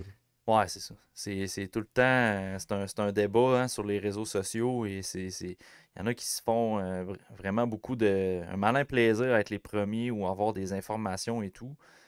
Moi, j'ai toujours pensé que le but d'avoir une information, c'est qu'elle soit véridique. Le but, c'est d'être rigoureux et de donner de la bonne information, pas de donner de l'information privilégiée qui pourrait s'avérer être fausse. Fait que bref, fermeture de la parenthèse, c'était vraiment juste pour vous présenter ce qui sont les rumeurs, en fait, entourant ce cas-là. Puis, tu sais, pour les gens qui écoutent sur Spotify, Apple Podcast, possiblement que le diagnostic va être sorti pour Caden Goulet. Donc, si vous vous demandez pourquoi il y avait des rumeurs que c'était 6 à 8 semaines, puis que finalement c'est 2-3 matchs, ben voilà ce qui s'est passé sur les réseaux sociaux. Parce que ça a sorti sur TVA Sport. Fait que, il y a un article qui s'est fait sur TVA Sport à ce propos. Bref, Caden Goulet est blessé. On va devoir possiblement rappeler un défenseur. Selon Elliot Friedman, Norlinder serait en jeu. J'ai vu des gens parler de William Trudeau. Pascal, est-ce qu'on est en train d'oublier que Justin Barron existe? Exactement. On a un gaucher en ce moment qui joue à droite, à Montréal, en Jordan Harris, qui joue avec Arbor Jackay sur la troisième paire, et qui, personnellement, je trouve pas que ça va super bien pour lui. Donc, de le remettre à gauche, à la place de Goulet, je pense que ça serait quand même une bonne idée. En plus, Goulet joue avec Jonathan Kovacevic, qui a un estige de bon début de saison. Ce gars-là, pas qu'il est transformé, je trouve qu'il donne vraiment plus d'attaque qu'il en donnait. Oui, il ne produit pas au fond, pas faute de tir, mais il s'avance en attaque, il crée des choses. Sérieux, au dernier match, c'était le meilleur joueur du Canadien de Montréal. Puis je suis vraiment impressionné par ce gars-là. On voyait comme un 6-7e. Alors, de plus en plus, on commence à le voir comme un 5e, peut-être, à Montréal. C'est quoi la différence entre un 6 et un 5? C'est la constance. C'est le fait qu'il devient de plus en plus indispensable, si on veut. Fait que moi, je suis vraiment content de son évolution. Fait que de garder Kovacevic sur la deuxième paire avec Goulet, mais de mettre Harris à sa place, monter Norlinder ou bien jouer Barron à droite. Hein? Barron est là, comme tu dis. Tout le monde l'oublie. Il est benché à Montréal alors qu'il pourrait jouer à Laval. What the fuck? En tout cas. Fait que oui, Barron à 100%, j'espère qu'il va jouer des matchs. Puis Norlinder, rien qui presse. On le garde en bas, puis c'est absolument tout. C'est juste ça la chose à faire. C'est sûr que là, je sais pas s'il part bientôt dans un trip dans l'Ouest ou bien peu importe, en voyage, là, mais fait que s'ils s'en vont en voyage, c'est sûr qu'il va falloir qu'ils ramènent quelqu'un. Mais pour l'instant, Barron, c'est tout. Honnêtement, moi, ce que je trouve, c'est que si on rappelle un défenseur du Rocket, j'espère en tout cas que ce sera pour être le 7e défenseur. Oui. Il n'y a pas de voyage dans l'Ouest qui s'en vient. Voyage dans l'Ouest, c'est fin octobre. Un match à Vegas, en Arizona et à Saint-Louis. Donc, 3 matchs fin octobre, début novembre pour l'Ouest. Fait que, ça va dépendre de la durée d'absence de Caden Goulet. Fait que, on ne s'avancera pas nécessairement là-dessus. Mais bref, moi, ce que je trouve, c'est que si tu rappelles un défenseur, j'espère que ça va être pour le poste de 7e puis que tu vas embarquer Barron en rotation. Parce que si tu rappelles, là, je dis Norlinder parce qu'à mon avis, Trudeau n'a vraiment pas sa place présentement dans un rappel. Non, c'est dommage. Il essaie trop d'en faire. C'est ça. C'est exactement ce qu'on disait avec Jess au début de l'épisode. Puis, tu sais, c'est plate parce que moi, Trudeau, je le voyais quand même comme le candidat au premier rappel cette saison à cause de son camp de l'année passée et de sa saison l'année passée. Mais malheureusement, on a fait écouter la séquence en début d'épisode de Jeff Hull, mais il n'est pas confortable depuis qu'il est revenu. Fait que, à un moment donné, il reprend tes aises dans la Ligue américaine. Puis il a été benché, puis là, il joue ce soir, mercredi. Et puis, il y a un match atroce à ce qui paraît. Là. Fait que là, à un moment donné, tu peux pas lancer le message que tu le rappelles après un début de saison comme ça. Je sais pas ce qui se passe avec lui, mais quand on voit sur la glace, tu vois qu'il veut trop faire d'offensive, il veut trop, pas flasher, mais il veut vraiment trop en faire. Trop être le pilier, le délègue. C'est pas grave si tu fais une passe à la place de monter à la puck. C'est pas grave si tu te retournes sur tes pas à la place de faire une feinte en entrée de zone. C'est pas grave ça, ou bien de la dumper dans le fond. T'es pas Logan Mayou. Oui, t'es bon, t'as une progression, mais m'amener ta force, c'est pas nécessairement d'amener l'étincelle. Ta force, c'est d'être solide. Là, il n'est pas ça pendant tout. On dirait qu'il est désorganisé puis qu'il est plus capable de se baser sur rien. Fait que moi, c'est vraiment continuer à Laval encore une fois. Puis on va ramener Norlinder, parce que lui, c'est pas grave si on le rush. Il n'est pas rushé, mais c'est pas grave si lui, il n'est pas si près que ça dans la nationale de hockey. Parce que c'est pas un gars que tu vois nécessairement à long terme dans ton top 6 à Montréal. je ne sais pas s'il y en a qui c'est ça dans leur tête, là, mais son camp d'entraînement était intéressant, mais il a jeté, parce que je pense, il a jeté personne à terre. Là, enfin, on voit le Norlinder qui pourrait être un 6-7e dans la ligue, mais à long terme, c'est pas un gars que tu vas voir dans ton top. Là, en tout cas, moi, personnellement, il y a bien trop d'autres options à Montréal pour que ce soit lui. Fait que c'est moins grave de rusher lui que rusher Trudeau, que tu peux garder à Laval pour l'instant. Il n'y a pas d'autre option de ma tête pour un 7e que ce soit Norlinder. Puis tu fais jouer Barron. Non, c'est ça. Tu sais, quelle claque au visage que ce serait de ramener Norlinder dans l'équipe puis que tu le fais jouer. Quand Barron regarde dans les estrades depuis le début de la saison. Puis je peux comprendre que Barron n'a pas eu un camp exceptionnel. Il n'a pas eu des matchs préparatoires très très bons. Il n'y a personne qui a eu des matchs exceptionnels à Montréal. Ça, puis l'année passée avec le Rocket, Barron n'a pas connu un bon début de saison. Puis il s'est replombé, il a repris un peu du galon pendant la saison. Finalement, il a réussi à convaincre l'organisation de le rappeler. Puis à Montréal, moi, j'ai trouvé qu'il avait bien fait à son rappel l'année passée. Il a connu ses meilleurs matchs avec le Canadien, comparativement avec le Rocket, que souvent, ses offensives, les tirs, ça se terminait dans baie vitrée, les décisions, c'était plus difficile. J'ai trouvé qu'à Montréal, il était vraiment plus solide. Puis là, on dirait que soudainement, on crache là-dessus. Tu sais, en tout cas, moi, personnellement, si tu rappelles un Norlinder, parce que ce serait possiblement le candidat à être rappelé de Laval à court terme. Puis même, je rajouterais Mailloux peut-être, parce que d'ailleurs, c'est ça, on a une question sur Patreon, on reviendra pour Mailloux. Mais tu sais, si tu rappelles un défenseur, peu importe le nom, de Laval, puis que tu le fais jouer avant Barron, c'est une Christie de claque au visage pour lui. C'est vraiment pas un bon message. À moins qu'il soit blessé. Qu'on ne le sait pas encore, qu'il n'a pas été mis sur une liste. Peut-être. Et je pense que ça aurait fuité. Là, je pense pas que ça. Il y aurait genre un bandage ou des béquilles. Là. Mais à moins qu'il soit inconfortable pour X raisons, ça serait un maudit bon uppercut dans sa face. Là. Puis c'est ça, je parlais de la question sur Patreon, mais c'est Stéphane Godreau qui nous posait la question à court terme. Est-ce qu'on ramène Mailloux ou Norlinder à Montréal? Ben, dans le cas de Norlinder, on l'a dit. S'il y a un défenseur à être rappelé, ce serait possiblement lui, même si je pas. Je trouve qu'il appuie bien l'attaque. Il se fait un peu plus confiance dans cet aspect du jeu-là, mais c'est vraiment pas. C'est pas lui qui va faire le ménage en avant du filet, puis c'est pas lui qui va respecter ses responsabilités défensives. Mais est-ce que Mailloux pourrait être un candidat, Pascal, selon toi? Non. Même affaire que Roy. Il n'est pas prêt. Puis tu sais, même dans ses lectures, dans le timing pour faire des petites affaires, je trouve que ça va quand même bien à Laval comparativement à ses matchs préparatoires à Montréal. Je trouve qu'il est plus aware, il est plus conscient de quand est-ce faire telle affaire. Mais tu sais, quand ça tourne dans le territoire, c'est pénible. Puis même quand il se défend contre le rush, encore une fois, contre les contre-attaques, il se fait passer comme un cône parce que c'est pivot, parce qu'il... On dirait que son patin de reculon, il est pas assez dynamique, mais il attend pour essayer d'utiliser son bâton pour faire des revirements. Mais m'amener, tu sais, il va falloir qu'il défende mieux le gap, là, parce que ça va vraiment mal aller. Moi, je veux pas qu'il soit là, à Montréal. Autant que c'est. Moi, je pense que c'est pas nécessairement des habiletés de patin à 100% le problème. Moi, je pense plus que c'est entre les deux oreilles. Il analyse, mettons, est-ce que je le pinch là, est-ce que je fais mon pivot là, ou au niveau de l'anticipation. Je pense que c'est plus ça.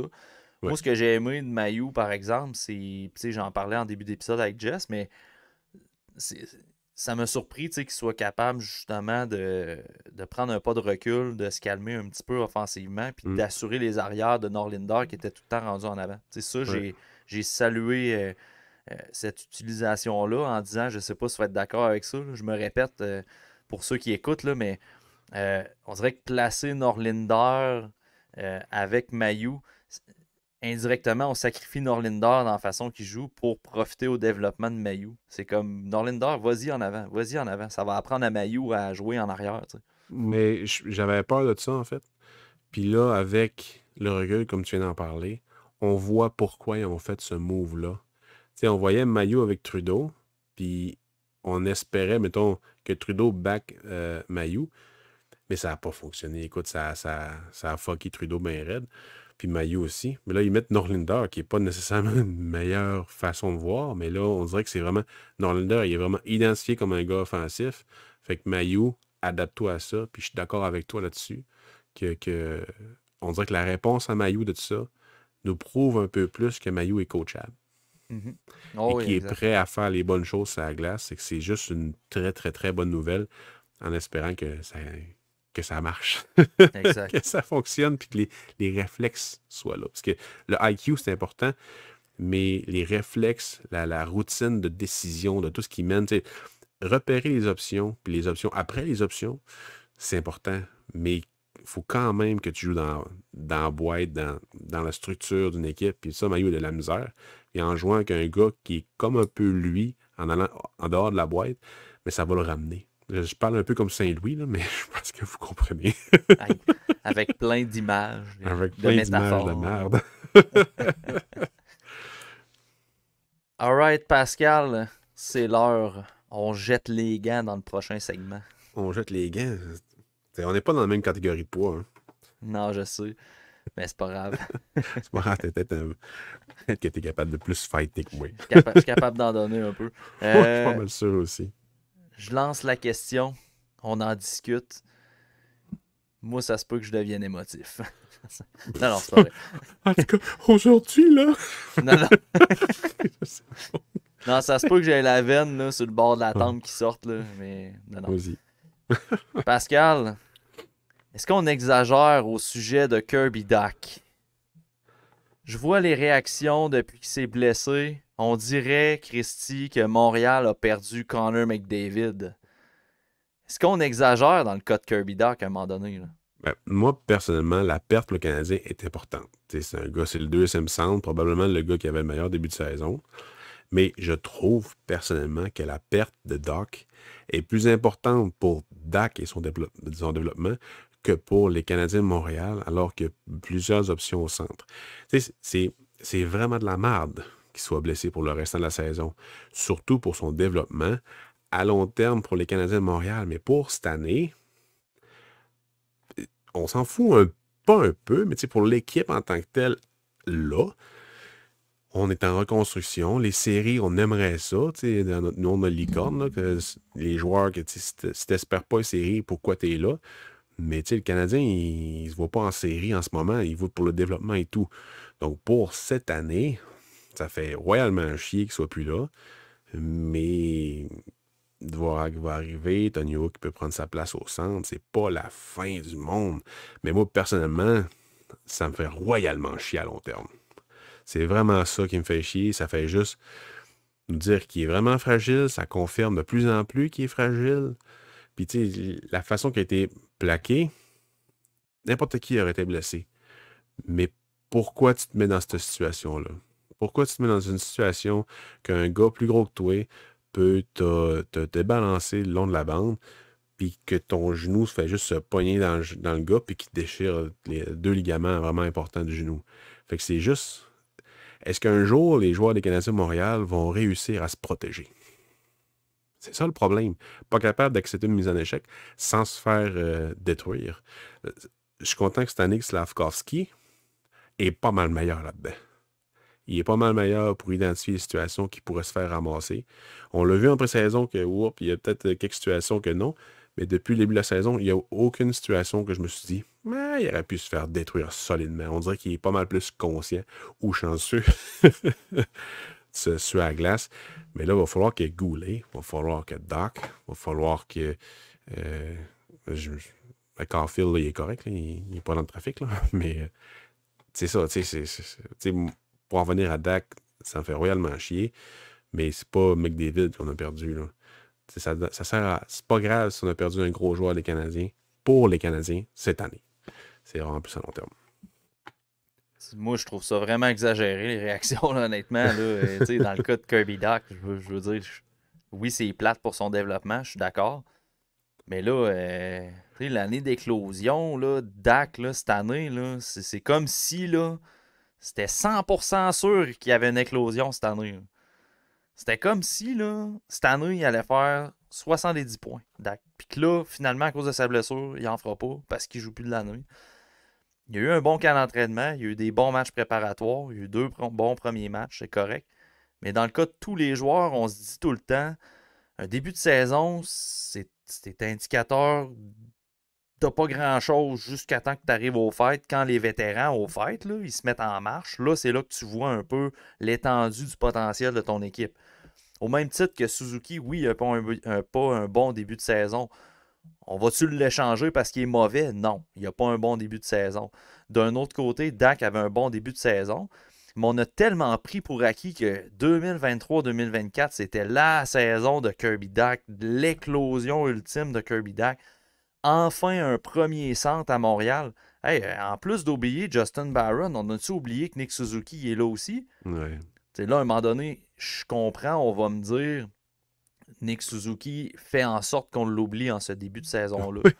OK, Ben, je suis tout le monde, parfaitement d'accord. Il n'y a pas grand monde de bon là, en ce moment. Non, À c'est part ça. New Hook. New Hook, il joue super bien. Pearson joue bien aussi. Mais tu sais, collectivement parlant, là, c'est pas beau. Là. Ça joue en Non, c'est pee-wee, puis c'est des passes en dehors de la palette. On dirait les Saguenayens, là, 2 ans. C'est Puis, tu dégueulasse. sais, là. je veux dire, Suzuki peut aussi bien finir avec plus de points que New Hook puis connaître une meilleure saison que New Hook Bon, sur ça le va être long ça, run, sur la fin de la saison. Ça va être Mais ça, c'est sauf la- si Suzuki est blessé. Là. Mais c'est la même chose pour Kirby Dak, à un moment donné. Ouais. C'est comme... Hey, là, c'était la fin du monde, puis changement de personnel, de médical, ça vaut pas de la merde. Le personnel d'entraînement, ça n'a rien changé. Là, je veux dire, le hockey, il y a des blessures dans Ben dans oui. tous les matchs, à toutes les saisons. Il va tout le temps en avoir. Pas mal sûr Oui, que c'est si plate. Tinordi me plaque quelque part, je vais me blesser. Là. C'est ça. Ben, Là. tu sais, c'est ça. Là. Tu sais, là, c'est comme si Montréal s'effondrait parce que Dak est plus là. Là, on peut se calmer un peu. Là. Tu sais, mais je suis d'accord, par exemple, avec le point que tu amènes, puis je suis content que tu l'amènes comme ça. Finalement, on n'aura peut-être pas à jeter les gants, là, mais Ben, on a souvent la même façon de voir les. Tu sais, on est moi, je suis un partisan des Canadiens de Montréal, mais je suis pas mal plus un partisan du hockey junior. Fait que, tu sais, ouais. ce qui arrive à Montréal en ce moment, alors qu'on sait que c'est pas la Coupe Stanley, ben, ça me coule une goutte sur le dos d'un canard. Ça, là, cette expression-là. Là. Tu sais, je m'en fous un petit peu. Je trouve ça vraiment juste plate pour son développement à long terme. C'est Ouais, c'est vraiment ça. ça qui me touche. Là. Sur le long terme, c'est plate, mais pour la saison du Canadien, puis que là, finalement, il n'y aura pas sa saison d'éclosion. Qu'est-ce que t'en sais que c'était sa saison d'éclosion? Hey, non, mais je veux dire, là, Kirby Dak, à un moment donné, là, sa meilleure saison, c'est 36 points. Là. Il a 36 points l'année passée. Ouais. On parle pas d'un joueur de 70-80 points que tu viens de perdre. On parle d'un... Tu sais, Kirby Dak, tout ce qu'on regrette présentement à cause de sa blessure, c'est toutes des choses qu'on projette, c'est toutes des choses qu'on espère, puis c'est toutes des attentes. On s'attendait à ce qu'il fasse 70 points. On s'attendait à ce qu'il soit le premier centre. On s'attendait à ce qu'il y ait une éclosion, puis on s'attendait à ce qu'il fasse jouer Slavkovski comme le Slavkovski qu'on connaît. Mais il n'y a absolument rien de tangible là-dedans. Là. C'est la même chose sur les attentes. C'est comme à chaque année que dans une reconstruction, on dit l'année prochaine, ils vont être meilleurs, ça va être 1 an de plus chez les jeunes, mais 1 an de plus ne veut pas dire meilleur. Non, Puis c'est ça. surtout quand tu as une équipe avec une défensive aussi jeune. Souvent, c'est ça, tu sais, la game de la deuxième année, c'est pas vraiment ça que je parle. C'est que 1 an de plus d'expérience d'une saison à l'autre, c'est pas nécessairement tangible au niveau des résultats. C'est vraiment plus à long terme. Puis ça me fait bien pas rire, parce que je suis pas du genre à dire ton opinion, c'est de la merde. Mais 1 année de plus veut pas dire meilleur. C'est 1 année de plus pour un prospect comme New Hook qui arrive dans un environnement qui est vraiment positif pour lui. Oui, ça va avoir un impact. Mais pour Harris, Jekai, Norlinder, Goulet, qui arrive dans un environnement qui est pareil. Tu as juste une été de plus, qui n'est pas l'idéal pour eux autres parce qu'ils ne sont pas entourés. Ils ne seront pas meilleurs. Fait que le Canadien, cette année, va être encore mauvais. Puis encore pire parce que Dak n'est pas là. Fait que c'est ça. La bonne nouvelle dans le cas de Dak, c'est qu'il est jeune, il va avoir le temps de récupérer. Tu sais, oui, il perd une saison sur le développement, il va falloir qu'il se rattrape et tout, mais tu sais, je veux dire, c'est pas comme s'il se défaisait le genou à 30 ans puis que c'est plus long à revenir puis que tu restes avec des séquelles un peu plus permanentes. Tu sais. Et quoi, il y a 22 ans? Dans ma tête, c'était 23-24, là, mais Ça se par peut. cœur, je sais pas exactement. Là, mais bref, tu sais, oui, j'ai l'air fâché, là, puis là, j'ai l'air d'un hater qui salue la blessure à Dak. C'est pas ça, là. C'est vraiment pas ça, tu sais. Je suis d'accord avec toi que c'est pas bon pour son développement à long terme, c'est ça qui fait chier. Mais tu sais, à un moment donné, on peut aussi slacker le fait que c'est pas McDavid là, qu'on a perdu. Là. Tu sais, je veux dire, Il va ça avoir serait bien. 23 en janvier. OK, 23, bon. Fait que, bref, je pense que c'est vraiment au niveau des attentes que là, tu sais, ça a comme un peu débordé là, quand on a appris qu'il était blessé. Là. C'est l'accumulation aussi, je pense, qui fait. Qui désespère un peu les partisans. T'as Rainbacker qui s'est blessé. Ouais. Une à 3 semaines. Là, t'as Gouli. Là, t'as Bourque à Laval, on s'en fout un peu, mais tu sais, les blessures, c'est non-stop. C'est tout le temps non-stop. Fait que probablement que ça empire aussi toutes les réactions. Là. Ouais, tu sais, c'est sûr. Mais c'est le même pour toutes les équipes. C'est pareil. On le voit, c'est l'hécatombe. Mais c'est tout le temps ça au début de l'année, là, mais c'est l'hécatombe en ce moment. Les pouleurs doivent s'arracher la tête. Il y a tellement de joueurs qui se blessent, mais c'est tout le temps ça. Là. Non, c'est ça. Par rapport à l'absence de Dak, on a 2 questions sur notre plateforme Patreon. Il y a Cédric qui dit alors, Dak ou Nazar? Ouais. Cédric, je te salue, mais même si je trouve que les attentes cette année de Dak et les réactions étaient démesurées, je pense quand même que c'est une excellente transaction pour les Canadiens. Puis je pense quand même que l'apport de Dak dans le contexte du Canadien est mieux que d'avoir eu Nazar, que lui aussi s'est blessé une année de temps. Les deux sont blessés une année depuis l'échange. Mais tu sais, c'est sûr, c'est Dak. On a beaucoup d'informations sur ce trade-là depuis qu'il a été fait, avec toute l'année, avec l'impact que Dak, on voit qu'il va avoir avec le Canadien de Montréal. Puis vu que les deux sont blessés, ça fait qu'on les mette pas sur un pied d'égalité, mais on a comme les mêmes informations un peu. NCA l'année passée, ça n'a pas super bien été avec Nazar. Oui, c'était correct, mais c'est vraiment cette année qu'on va le regarder pas mal plus. Et si ça reblesse, ça va être terrible. Là. Mais non, je suis d'accord avec le trade. Il fallait des couilles, là. Sérieusement, il fallait des solides cojones de Kent Hughes pour faire ce trade-là. Puis je crois qu'au bout de la ligne, il va avoir raison. Il faut juste croiser les doigts pour que là, Dak commence à jouer du hockey éventuellement. Parce que s'il ne joue plus, ça ne sera pas de sa faute à Kent Hughes. Il a essayé, très bon joueur, mais s'il se blesse année après année, comme Gab Vilardi, mettons, qui est passé de Los Angeles à Winnipeg, ben là, c'est juste dommage. Ouais, il faudrait assurément pas que ça devienne un Vilardi parce que encore là, il est blessé à Winnipeg. 4 à 6 il n'a pas été semaines. chanceux. Le gars, il est tombé direct dans le genou. Au moins, c'est pas une blessure au dos. Parce qu'avant, c'est son dos qui était problématique. Là, au moins, c'est le genou. Mais il demeure jeune. Je crois que c'est la première fois qu'il se blesse à ce genou-là. Fait que c'est une bonne nouvelle. Dans les questions Patreon, une petite dernière, là, ça touche oui et non la blessure de Dak. Il y a Steph Godreau qui nous demande, parce que forcément, il va y avoir des graduations dans l'alignement. Les gens vont monter. On parlait de Raphaël Harvey-Pinard qui va aller possiblement sur le top 6. C'était ça, en tout cas, contre Minnesota. Fait qu'il va y avoir un effet de graduation vers le haut. Pour un gars de 4e trio à Montréal, ce serait qui qu'on verrait avec le Rocket de Laval? Si on procède à un rappel de la Ligue américaine, ce serait qui? Moi, je te dirais que je pencherais peut-être plus vers un gars comme Mitchell Stephens ou Lucas Condotta. Un des deux. Ouais, Condotta, même s'il ne joue pas à Laval en ce moment. Comme ça aurait été un Heinemann, c'est sûr, mais là, il est blessé. Hein. Il a été un flying kick dans la face par un arbitre. Ouais. Le gars, il est chanceux, là. Ouais, ce serait probablement Stéphane que je verrais, ou bien t'es pas Michak, pas une des recrues. Je ramènerais pas un des jeunes. Pezzetta, il est là. Tu ramènerais-tu Nathan Légaré? Ah, Légaré? Ben, il joue pas encore. Il joue pas à Laval. Fait que Je ne penserais pas qu'il est dans les options. On le voyait quand même comme une option intéressante pour JF Hull, pour amener quelqu'un qui travaille puis tout. Mais écoute, ça tarde avant que ça fonctionne. Mais Il y probablement a qu'attendre. tellement Il y de a tellement des joueurs. bodies. Ouais. Au moins, là, le Trois-Rivières va commencer bientôt. Fait que j'imagine qu'il va y avoir un peu de mouvement de personnel. Là. Mais on va ramener un méchant. Non, je pense que Stéphane, je pense que c'est la meilleure option. Là. Mais tu sais, pour l'instant, il y a quand même des joueurs en haut. On parlait de Pezzetta tout à l'heure. Ulonen, qui joue super bien sur le piqué Ouais. avec Evans. J'adore le rapport à tous les deux.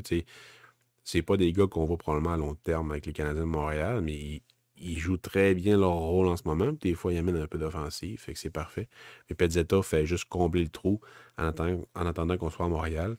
Si, il va y avoir Dvorak bientôt aussi, en début novembre, probablement. Fait que, probablement que ça va juste se régler par eux autres mêmes. Peut-être qu'on va faire un rappel avant d'aller en voyage. Là, ça serait pas étonnant. Si la masse salariale leur permet. On verra bien. Le cas de Dvorak est particulier quand même. Particulier. C'est que lui, il a été placé sur la liste des blessés. Ouais. Puis, il faut qu'il soit... C'est 10 matchs ou 24 10 jours. matchs je me ou souviens 24 bien. jours sur la liste, exactement. Fait que, tu sais, Ouais. son retour est comme prévu quand même mi-novembre. Puis, tu sais, c'est assez fixe. Puis, il y a Marc-Antoine Godin puis Harpon Bassou dans le podcast.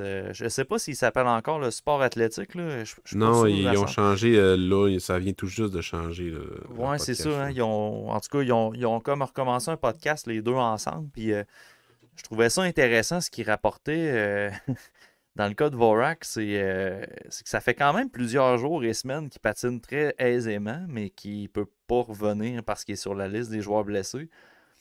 Puis de ce qu'il se disait, c'est que possiblement que c'était une façon de préparer la masse salariale en début de saison.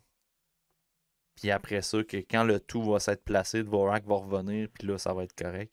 Ouais. Je trouvais ça quand même particulier, mais tu sais, quand ça vient de Marc-Antoine Godin et d'Harpon Bassou, tu sais, je me dis que c'est un feeling, c'est pas une information comme quoi le Canadien camoufle des blessures, mais tu sais, je trouvais ça intéressant de savoir que Dvorak, tu sais, ça fait comme plusieurs semaines qu'il patine vraiment aisément, puis la façon qu'il en parlait, c'était quasiment comme s'il se fait une semaine ou deux qu'il pourrait revenir au jeu. Là, tu sais. Ouais, puis tu sais, c'est probablement pas la première fois que ça arrive non plus. C'est juste avec Kucherov toute la saison qui arrive au premier match des séries, puis hop, il est genre top shape.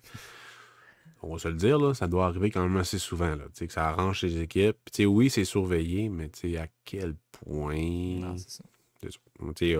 On traite personne de menteur au niveau des équipes ici, c'est juste que c'est bizarre un peu. C'est de la gestion, moi je respecte ça en masse. Ouais, c'est ça.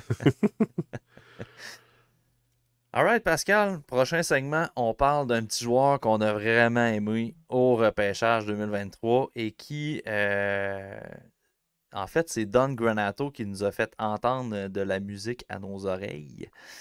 Zach Benson avec les Sabres de Buffalo. Quel bon début de saison. Puis j'ai écrit un texte là-dessus sur le site de Tout sur le hockey, mais on commence à parler de Zach Benson en NHL pour toute la saison, là, Pascal, du côté des Sabres. Yes, puis Bazou, c'est de Bazou and Godin Notebook. OK. Mais oui, écoute, j'ai commencé à écouter ses games parce que j'ai un game report à faire sur lui, mais j'attends tout le temps qu'il y en ait au moins 3, mettons. Puis, tu sais, bref. Mais quel joueur! Quel joueur de hockey qui a juste bien joué en match à fond contre les recrues, en tournoi de recrues. Je vais lâcher ma règle dans les mains. Désolé aux auditeurs et à ceux qui regardent. Il a bien joué dans le tournoi de recrues, il a bien joué dans les camps, il a bien joué dans la pré-saison, puis il a bien joué dans la vraie ligue, dans le show. À date, il se replie, il a d'impact offensivement, défensivement. Sa façon de défendre, sa façon de gagner ses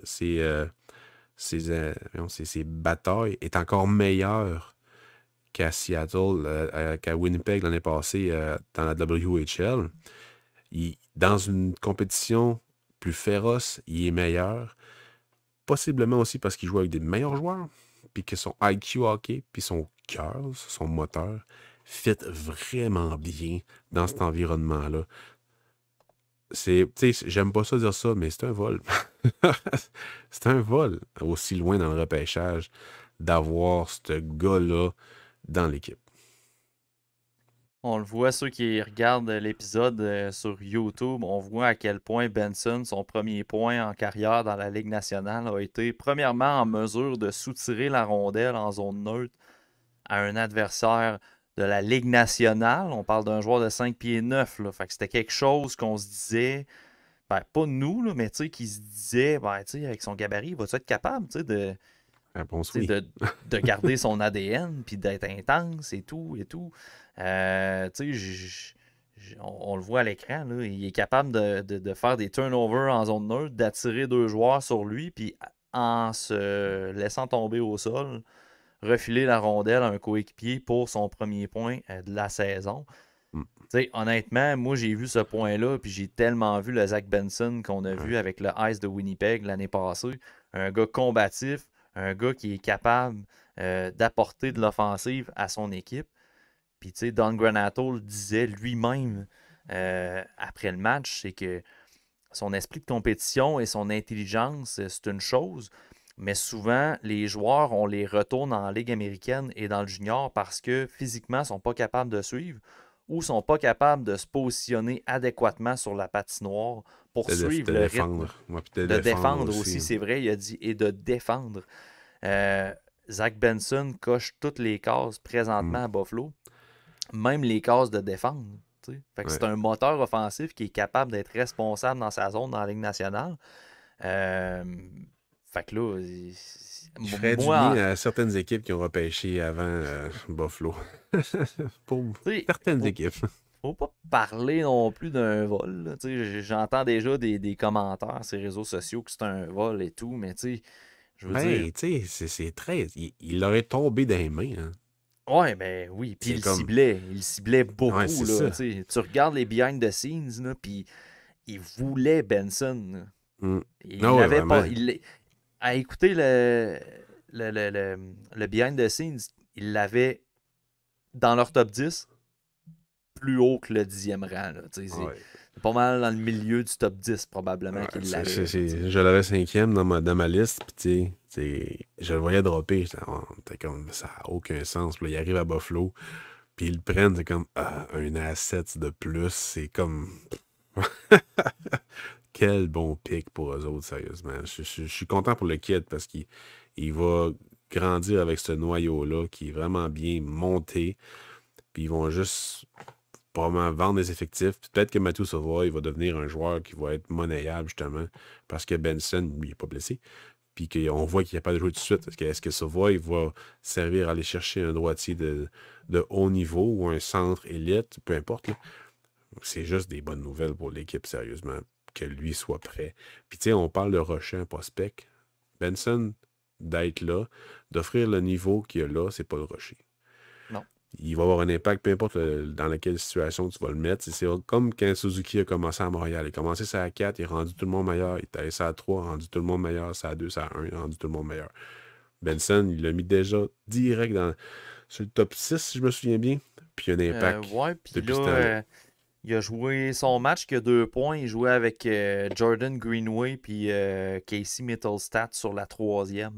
Puis Mittelstadt, il produit en fou. Oui, sérieusement, c'est un... Ben, tu sais, c'est un gars qui a marqué 60 quelques points l'année passée. 60 points l'année passée. Une éclosion. Une année d'explosion. Hey, moi, là... J'étais assez content quand dans mes poules, j'ai pris Casey Mittelstadt parce que enfin je savais qu'il allait produire. Ça faisait des années dans les pool keepers que je le prenais puis il faisait rien. Là, je le prends plus dans mes keepers, mais je le prends dans un pool de saison puis il produit. Yes! Ouais, moi, j'allais dans un des pools qu'on est ensemble, justement. Puis je suis très content. On aurait dû prendre Benson, maudit. Ouais, ça fait tout un... moi, je pense que c'est dans ton pool, justement, j'ai pris Benson, mais...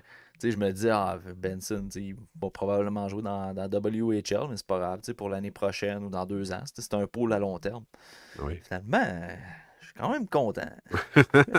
J'espère. Ah, on est content de voir ce jeune-là. Puis n'importe quel jeune qui est capable de produire, même si on l'a pas sur notre liste, on est tout le temps content. Mais quand c'est un joueur qu'on aime depuis 2-3 ans, c'est juste des bonnes nouvelles. Ah, puis tu sais, je reviens au propos de Granato. Tu sais, quand il disait on ramène des gars dans la Ligue américaine parce qu'ils sont pas en mesure de défendre ou physiquement sont en retard ou. Tu sais, Jiri Kulich, il est retourné dans la Ligue américaine cette année. Ouais. Puis Zach Benson, il est en haut. Là, tu sais. Alors que c'était quand même logique de dire que Kulich était plus prêt à la NHL que Benson. Mais visiblement, c'est pas le cas. Tu sais. Benson, même le coach disait, tu sais, on renvoie des joueurs juniors pour qui s'entraînent, qui prennent la masse musculaire pour être capable de suivre physiquement. Puis dans les propos qu'il disait, c'est que Benson, il est déjà commit là-dedans, il est déjà impliqué là-dedans. Fait que j'imagine que ça doit être un bon workhorse déjà avec les Sabres. Fait que Avoir à des bonnes 18 ans jambes. en plus. Ben, on le voit qu'il a Ouais. des bonnes jambes. Son centre de gravité est vraiment impressionnant. Non, c'est ça. Fait que non, bien content du rendement de Zach Benson jusqu'ici. On va espérer que ça reste. Puis, tu sais, on peut pas y souhaiter un Calder parce qu'avec la cohorte de recrues cette année, ça va être difficile. Mais, tu sais, je pense qu'on Ben, il va pourrait voir son avoir un nom bon quand même. run. Il pourrait avoir un bon run Ouais. avec Cooley, avec Bedard, Fantilli. avec Matthew Phillips, avec Adam Fantilli. Sérieux, c'est vraiment une bonne cohorte. Là. Ouais. Ceux-là qui courent après les Young Guns, puis tout, ils vont avoir du gros fun cette année. C'est dommage. Hein, c'est une bonne course avec Bedard. Tu sais, Ouais. Mais ça aurait été Bedard, il le est fun une équipe de d'une- merde. Ouais, mais il y a un Une point grosse par équipe de match merde. à date. Ouais, je sais, mais tu vois jouer, je suis comme. Moi, personnellement, je le mettrais à l'aile. Là, pour. Je sais pas, je trouve qu'il n'est pas appuyé, puis il peut pas se concentrer nécessairement sur des. Tu sais, même Crosby a joué à l'aile, même McDavid a joué à l'aile. Pourquoi lui ne jouait pas à l'aile dans une équipe à chier? Bref. Ouais. On reviendra peut-être là-dessus. Parce qu'ils n'ont plus personne loin, d'autre. plus tard. Ouais, ils n'ont personne d'autre. Là. Même Reichel, il n'y a pas d'affaire au centre. Personnellement, en ce moment, il n'y a pas d'être aussi peu appuyé, il n'y a pas d'affaire au centre. Je mettrais ces deux gars-là ensemble. Puis avec un très bon vétéran qui n'est pas Corey Perry. Donc, on verra là, mais ils n'ont pas tant le fun de regarder. C'est ça qui est plate. Edmonton ont toujours été le fun de regarder avec McDavid puis Draisaitl. Mais les autres, pour l'instant, c'est décousu. Puis je trouve qu'il des fois, il est frustré, Bédard, parce qu'il n'est pas capable de tirer, pas capable de se démarquer. Il est tout seul. Il est tout seul dans le fond, les équipes, puis ils font juste s'adapter à lui. Là. Ils mettent de la pression sur lui, puis les autres, ils s'en foutent, ils sont pas bons. En tout cas. Mais Korchinski est le fun à regarder, par exemple. Moi, Oui, il y a lui qui est fun. Le bout de match que j'ai regardé contre les Pens, j'ai trouvé Korchinski très à l'aise là, quand même, là, honnêtement. Ouais, il est impressionnant parce que tu ne veux pas, ce gars-là, une de ses forces, c'est de se libérer de la pression. C'est une de ses forces. Libérer des livres. Ok, non, c'est beau. Le gars, il s'en va. J'ai enlevé mes Le écouteurs. gars, il chante la toune de la Reine des Neiges, excusez de cet écart de conduite. Ouais, dans ce genre, on peut le chanter en métal. Bref, mais c'est vrai qu'il est fun à regarder jouer KK, Kevin Korchinski, KK de l'Ouest. Mais ça fait pas beaucoup de points positifs à regarder. Moi, j'adore Reichel, mais l'équipe, sérieusement, je trouve vraiment que c'est vraiment pas un environnement le fun pour eux autres. À suivre, à suivre. Dernier segment, Pascal. Scouting. Le segment, comment t'as dit déjà? Le segment... on n'en parle pas assez. C'est ça. On n'en parle pas assez de lui. Ouais, on n'en parle pas assez. C'est quelque chose qu'on entend souvent sur Twitter quand quelqu'un veut name drop un joueur. On parle pas assez de ce joueur-là que tout le monde connaît, finalement. Ça va être Mais notre section parle-nous d'un joueur qu'on ne parle pas assez présentement. Et j'ai nommé Noel Franzen. Noel Franzen. C'est un défenseur à faire Gestad dans la G20 nationale, le meilleur circuit junior en Suède. Écoute, il y a 13 buts, 8 passes en 17 matchs. C'est pas nécessairement je pense pas qu'il va sortir en première ronde. Sa production en ce moment, c'est vraiment un produit de... pas nécessairement qu'il y ait une équipe de fous, mais c'est plus une équipe, une ligue très offensive, mettons. Très, très, très offensive. Il y a beaucoup de goals qui tirent de loin puis que ça rentre. Mais sérieusement, l'impact qu'il y a offensivement, ce gars-là, est vraiment intéressant. Son tir est précis, il touche la cible. La façon de bouger, d'amener la rondelle en offensive, d'influencer toute la boîte défensive, d'aller en arrière du net, de rendre le powerplay, son équipe vraiment létale, est vachement intéressant. Je pense que c'est un nom qu'on va de plus en plus entendre parler. Je le suis depuis cet été, dans le fond, parce que avant qu'on change de plateforme de scouting, ce que j'avais fait, dans le fond, c'est que pour me faire une tête sur plusieurs prospects, j'avais regardé les meilleurs pointeurs de 17 ans ou 16 ans l'année passée. Puis j'étais allé regarder match/highlight pour me faire un peu une tête. Puis Franson m'a sorti tout de suite dans ses highlights, dans les matchs que j'ai vus. J'ai hâte de le voir cette année. En défensive, ça demeure un gars un peu brouillon, mais il amène beaucoup d'attaques. Le projet m'intéresse, puis j'ai hâte de voir au cours de la saison s'il va garder le rythme. Parce qu'à 21 points en 17 matchs pour un défenseur, ça demeure quand même quelque chose, même si c'est une ligue un peu, pas faible, mais très ouverte, c'est quand même assez intéressant à suivre. Je ne détesterais pas qu'il soit dans un autre programme, mais faire Gestad est quand même pas si pire que ça. Là. Est-ce que ça va être des statistiques unsustainable? Ben, pas mal sûr que oui. C'est pas mal sûr que oui. C'est comme Orebro, les joueurs sont. Il y a des joueurs qui se sont calmés un peu. Il y a deux joueurs en ce moment qui gardent un peu leur rythme, Simon Zether puis Brinseg Newgard, qui vraiment, quand ils jouent dans la nationale, ça produit en malade. Mais ils ont des très bonnes équipes pour les soutenir. Orebro, c'est la même chose avec Melvin Fernstrom. Mais ses coéquipiers produisent pas mal moins qu'en début de saison. C'est Alexander Zetterberg. Après ça, Liam Danielson. Il a une bonne production, mais tu vois que c'est vraiment Fernstrom qui amène le plus d'offensive parce qu'il joue souvent. Ben, en fait, il joue avec tout le monde, mais il va jouer beaucoup avec des 19 ans. Puis ça aide vraiment beaucoup. Fait que moi, personnellement, cette année, la Suède, il n'y a pas de talent élite comme dans d'autres années, mais je trouve vraiment qu'il y a une bonne profondeur. Quasiment toutes les équipes dans la nationale, pas toutes, là, ont des joueurs intéressants, puis il n'y en a pas gros qui vont jouer dans SHL. Il y en a qui ont joué dans SHL, mais ils ne jouent pas. Fait que c'est pas comme Leo Carson ou bien comme les joueurs de Torpedo dans KHL qui vont jouer 15 à 20 minutes. Dans SHL cette année, il n'y en a aucun qui joue vraiment beaucoup ou presque. Fait qu'il faut que tu regardes la nationale. Fait que je trouve qu'il est quand même relevé cette année en termes de talent potable, mettons. Fait que j'aime ça regarder la nationale cette année. Moi, je peux pas dire que mes visionnements ont été très, très intéressants dans les derniers jours, dernières semaines. J'ai vécu plusieurs déceptions, Pascal. Faut que je me confesse. T'es-tu correct? Regarde les bonnes équipes, moi, dit. Ben, il y a sûr qu'il y en a qui sont de la merde. Là. Si tu regardes Alexander Zetterberg ou bien Liam Danielson ou bien. Orebro, j'y regarde pas mal en match complet tellement qu'il y a de joueurs. Fait que, tu t'en profites à. Je vais tirer ma règle au bord. T'en profites pour voir des joueurs dans l'autre équipe et que ça fait bien. Ça augmente les visionnements puis ton read sur des très bons espoirs. Mais oui, c'est sûr qu'il y en a qui sont déplaisants à regarder jouer. C'est que dans les derniers jours, je me souviens pas si j'en ai parlé avec Seb dans le dernier podcast, mais moi, Anton Silayev m'a déçu. En fait, c'est ça, c'est que j'ai regardé des joueurs que les tires étaient pompés pas mal c'est sur les plateformes publiques. Puis à chaque fois, je me disais, je comprends pas. Silayev, je comprends pas. Son pire match que j'ai regardé, c'était le match qui a produit le plus offensivement. Oui, mais depuis le 16 septembre, il y a 1 point. C'est ça. Fait que, puis ils ont perdu leur meilleur joueur en Nikolai Kovalenko. Ils l'ont perdu le 30 septembre, il s'est blessé.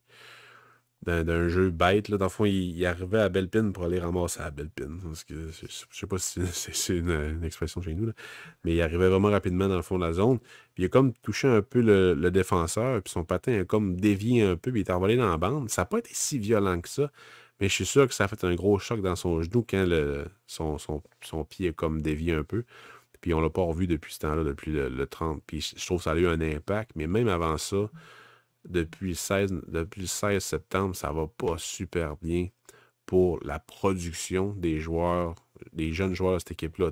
Artamanov, dans les 8 derniers matchs, il a quand même fait 3 points. Ça va quand même bien pour lui, mais la perte de Kovalenko est importante. Là. C'est sûr et certain que pour l'avantage numérique, ça fait mal. Même si je ne suis pas son plus grand fan, Artamanov, pas Artamanov, mais Kovalenko, ça demeure quand même un des gars les plus un des gars les plus talentueux de cette équipe-là. Donc, à long terme, ça va faire mal là, à tout le monde. Ensuite, dans le cas de Silaev, j'ai été déçu, mais dans mes déceptions de la semaine ou des dernières semaines, j'ai regardé. Je ne veux pas rentrer dans le détail parce que je sais qu'on a un patron qui nous a demandé un game report pour lui. Fait que, toutes mes observations, je vais les garder pour le game report de notre patron. Mais Derek Parachak, là, Ouais. pas tomber en amour avec, là. Honnêtement, je veux dire, je comprends qu'il y a plein de points, là, mais quand tu le regardes jouer, puis que tu vois qu'il joue avec Riley Heidt, puis Funk aussi au sein des Cougars, tu te rends compte qu'il est pas mal à la remorque des coéquipiers avec qui il joue, là. Mais vraiment beaucoup, là. C'est un peu comme Matvei Gridin dans la USHL. Tu le regardes jouer, puis c'est lourd. Là. Tu le regardes jouer, puis t'es comme... Il joue dans la même équipe que Sacha Boisvert. Et il est pas vache, mais il traîne un piano, on va se le dire. Puis il fait juste jouer quand il y a une légère possibilité d'avoir la rondelle. Fait que, tu sais, mettons, en défensive, la seule fois qui est vraiment utile, c'est quand les deux défenseurs se passent à rondelle, puis qu'il y a une légère possibilité d'anticiper la passe, puis d'aller à la peau de checker, puis de monter, tu sais, proche du gardien de but, en échappée, en contre-attaque. Il est dangereux. Son shot, ses mains, c'est vraiment bon. Mais en dehors de ça, même affaire que Matthew Wood, un peu, là. Que, genre, tu le remarques juste quand il fait des points, sinon, c'est un cône, puis il patine pas, puis c'est vraiment tannant. Donc, moi aussi, j'ai fait un game report dessus en septembre. Puis, vraiment pas tombé en amour avec lui. Vraiment pas. Mais le package, s'il y a un peu plus de cœur, est vraiment intéressant. Parachak, le problème, je sais pas si c'est dire qu'il n'y a pas de cœur, mais il fuit le contact, c'est incroyable. Tu remarqueras ça là, quand tu vas être rendu là, mais il a fuir le contact de façon intelligente en t'évadant dans les espaces libres. Et il y a aussi fuir le contact, genre te débarrasser de la rondelle dès que quelqu'un s'en vient sur toi. Parachak, c'est la deuxième option. Puis, il y a des qualités là, quand même. Il y a vraiment un bon tir, honnêtement. C'est juste qu'il faut lui donner le temps pour le tir. Puis c'est pas lui qui va aller se chercher ce temps-là. Fait que tout ce qui est acquisition de l'espace, puis se sortir, s'évader des espaces restreints pour aller se donner une option, enlever la pression un peu, se repositionner, aller chercher une passe, un tir. C'est pas ça que tu vois dans son jeu. Fait que son tir, si l'adversaire il donne pas d'espace, il devient un peu inefficace, même inopérant dans le fond. Tu le vois juste pas. Fait que il travaille bien devant le filet, mais il travaille comme en périphérie du filet. C'est pas lui qui va faire des écrans. C'est vraiment. Il ramasse beaucoup de rebonds là, en avant du filet, là, honnêtement. Là. Fait que ça peut être intéressant. Puis il a le réflexe d'aller attaquer le filet aussi. Fait que, il y a quand même des bons côtés dans son jeu. Mais honnêtement, je sais que son nom a circulé sur les réseaux sociaux et tout. On est souvent les avocats du diable dans ces situations-là au TSLH Espoir, mais malheureusement, j'ai pas le choix de dire que ce profil-là est totalement autre chose que sa production offensive. On a nos profils qu'on aime bien au TSLH Espoir. Benson, c'en était un. Marco Casper, c'en était un. Cette année, Branson Newgard, Chernyshov, c'est le genre d'espoir qu'on va vraiment aimer de notre côté, puisque c'est peut-être pas les plus explosifs offensivement, peut-être pas les talents élites, générationnels, whatever, mais on évalue le risque d'atteindre la Ligue nationale de hockey vraiment plus faible. Fait que c'est sûr que ça augmente dans notre façon de voir les choses. Là. Mais tu sais, toi, personnellement, cette année, t'as-tu un boy? Ouais, je dirais que ça serait Branson Newgard. Ouais. Hein? Ouais. Probablement que ce gars-là va être notre Lane Hudson de 2022. Dans le fond, le boy du TSLH Espoir, il va falloir s'en trouver un autre vraiment plus pour nous. Fait que, non, je suis d'accord avec toi. Branson Newgard est le genre de joueur que tu veux dans ton organigramme, que tu veux sur la glace pour ton équipe. J'ai justement un rapport à faire sur lui en octobre, puis j'ai hâte de m'y mettre, même si ça n'a pas super bien été en Allsvenskan au niveau production offensif. Mais j'ai pas vu les matchs encore. J'ai hâte de voir si défensivement, comme d'habitude, il est solide. Donc, puis c'est physiquement aussi. Là, j'ai hâte de voir cet aspect de son jeu-là. Puis c'est ça. J'ai hâte quand même qu'on soit un peu plus avancé dans la saison pour qu'on puisse parler de façon élargie les espoirs des Sam Dickinson, qui est vraiment un solide défenseur. Lev Shunov, puis tout ça. Là, fait que même les espoirs des Canadiens, on va en parler aussi éventuellement. Continuer de nous demander des espoirs des Canadiens pour vos Game Report. On adore ça. J'en ai eu sur Philip Eriksson en Suède. Donc, ouais, les volets scouting, dont on n'en parle pas assez. Ça va être quelque chose de récurrent. Puis, n'hésitez pas à nous poser des questions. N'hésitez vraiment pas. Parce que oui, il y a des Game Reports, mais si c'est plus des questions générales sur lesquelles vous aimez, peu importe, ou est-ce qu'il y en a qui vous impressionnent en ce moment, n'hésitez pas. On est là pour ça. Puis c'est juste du contenu de plus pour vous autres qui est plus personnalisé à ce que vous voulez. Donc, on les regarde les matchs. Fait qu'il n'y a pas le choix de répondre à ces questions-là. Exact. Puis, tu sais, ça, je parlais avec Seb. Tu sais, je trouve que cette année, mes visionnements sont pas mal plus efficaces au niveau à cause des Game Reports, justement. Tu sais, moi, j'étais un peu comme ça en général. Là, tu sais, si j'ai pas d'objectif, c'est un petit peu. J'étais un petit peu décousu, j'ai pas trop de méthode, mais tu sais, là, on regarde des joueurs surtout pour fournir des Game Reports à nos membres Patreon. Fait que tu sais, c'est un objectif qui est vraiment le fun à faire. Mais c'est ça, tu sais, Puis il y en a plusieurs qui n'ont pas encore donné leur Game Report pour octobre. Fait que vous n'avez pas. Il y en a plusieurs qui en ont plusieurs des Game Reports encore disponibles. Puis n'oubliez pas, si vous avez demandé à un joueur en septembre, pas obligé de demander le même en octobre. Ça peut être complètement un autre joueur déjà repêché ou du Canadien ou au repêchage 2024. Fait que tu sais, gâtez-vous. Sérieusement. Parce que de toute façon, on les regarde, les matchs. Fait que c'est pas une charge de travail de plus que vous nous donnez. C'est juste du plaisir de plus. Exact. Exact. Puis ça, au début de saison, dans le podcast, on fait des petits hints au niveau du scouting où on est rendu et tout ça, parce que vous comprendrez qu'on est mi-octobre. Tu sais, nos visionnements avancent, mais tu sais, on est très préliminaire pour l'instant. Ouais. Tu sais, plus la saison va avancer, on va avoir notre podcast sur la liste préliminaire. Par la suite, tu sais, on va vraiment attaquer là, tu sais, pays par pays à la limite, puis on va fournir du contenu sur le podcast et tout.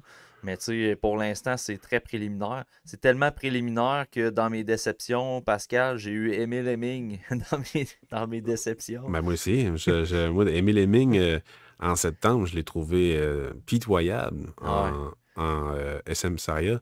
Puis je sais que Simon et Seb, ils l'ont adoré.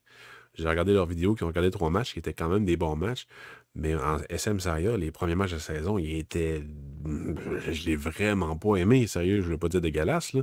Ben, moi, tu vois, j'ai regardé les mêmes matchs que les gars, sans le savoir. Là, j'ai regardé les mêmes matchs que les gars ont pris pour leur vidéo d'observation. Parce que quand j'ai mis le vidéo d'observation sur le Patreon, tu sais, je mettais un petit aperçu. Puis l'aperçu, c'était le tir bas à la jambière du gardien qui a été pour un rebond. Puis, tu sais, j'avais entendu Seb réagir à cette séquence-là. Fait que quand moi-même, j'ai regardé le match, puis j'ai vu la séquence, j'ai compris que je regardais le même match. Bref, moi, c'était-tu en Liga? Oui, c'était en Liga. Les plus récents matchs sont en Liga, puis honnêtement, là, la fameuse Liga. Ouais, la fameuse Liga. Tu sais, je le trouve plus dans le jeu, mais efficace, j'irais pas jusque-là. Moi, ce que j'ai remarqué, là, que ce soit dans Liga ou dans Saria, puis je sais pas si tu es d'accord avec moi, ce qui me tente un peu, c'est qu'Émile Hemming a vraiment des bonnes habiletés de patin. Excellente coordination, main, œil, patin. Le package est vraiment intéressant. Il y a un solide tir, honnêtement. Ouais, c'est dans les meilleurs. Un peu comme Alexander Holtz. C'est dans les meilleurs. Même genre de tir, je trouve. C'est dans les meilleurs. Il peut battre un gardien de n'importe où. Vraiment, n'importe quel arsenal est vraiment intéressant. Ce qui me dérange dans son jeu, c'est qu'il est vraiment bon pour s'évader de la pression. ben, il s'évade à un endroit où il ne sait plus quoi faire. C'est ça. Ça gosse, là, c'est terrible. Là. C'est terrible. Il y a 2 gars sur lui, 3 gars sur lui.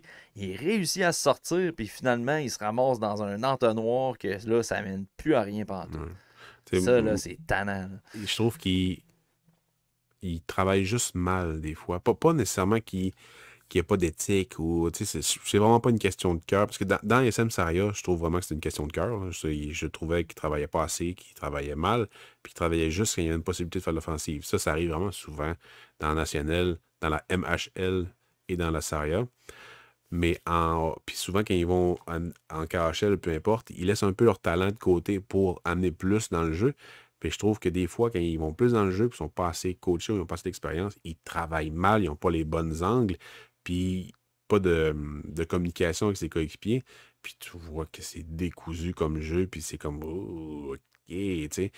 Puis veut pas, la Liga, c'est pas une ligue de développement, c'est une ligue de performance. Fait que c'est vraiment pas l'idéal pour lui de jouer là, mais au moins il produit. Fait que j'espère au moins que le développement est quand même fait quand même partie un peu du plan de l'entraîneur pour lui. Mais c'est ça. Bref. All right. Ça va mettre fin à l'épisode de cette semaine. On vous rappelle, d'abord, merci aux membres Patreon Oui, merci de beaucoup. faire partie du projet Patreon. N'hésitez pas à nous envoyer vos demandes de Game Report. Dans le fond, vous avez un nombre d'espoirs à votre forfait par mois. Après ça, ben nous, on s'occupe de vous fournir le Game Report. Fait que si vous nous envoyez le nom le 31 octobre, ça dérange pas. Nous, on va aller le regarder, puis on peut vous le fournir mi-novembre. Mais c'est vraiment à chaque mois, dites-nous des noms. Puis nous, après ça, on vous fournit les Game Reports par courriel. N'oubliez pas de partager l'épisode, de vous abonner à nos différentes plateformes. Si vous ne pouvez pas payer au niveau du Patreon, c'est pas la fin du monde. Abonnez-vous à notre chaîne YouTube, à toursurhockey.com, sur Twitter, sur Facebook, peu importe. C'est ça notre salaire. C'est vraiment ça notre salaire. Exact, vraiment. C'est juste de mettre un petit pouce. Je le dis souvent pour les gens qui nous écoutent sur Spotify, Apple Podcasts, YouTube et toutes les autres plateformes, mais je le dis souvent dans l'intro, c'est juste un pouce, c'est juste un pouce, un review ou juste un partage ou tout ça, c'est gratifiant, puis ça permet aussi au projet de grandir, d'aller chercher plus de monde. Les algorithmes, ces réseaux sociaux, c'est fait de même. D'augmenter notre communauté de rugueux. Ouais, on veut plus de rugueux. On veut plus de rugueux puis de cheap labor. Non, mais tu sais, pour vrai, dans les réseaux sociaux, c'est difficile de percer les algorithmes parce que l'algorithme est fait que ça prend des choses qui font réagir. Ouais. Réagissez positivement quand vous aimez quelque chose, aimez-le. Commentez, c'est ça. Parce que sinon, ben, ce qui sort dans les algorithmes, c'est les choses qui font réagir le plus. Donc, les annonces de dernière heure, de communiqués officiels, de ci pis ça, puis les choses qui viennent fâcher et tout, les gens. Fait que quand vous aimez du contenu, un petit pouce, un petit like, un petit commentaire, c'est toujours apprécié. Yes. Donc, merci beaucoup, Pascal. Merci encore à Jess qui était présente au début de l'épisode. Puis, on va se revoir dans un prochain épisode du TSLH Podcast. Salut tout le monde.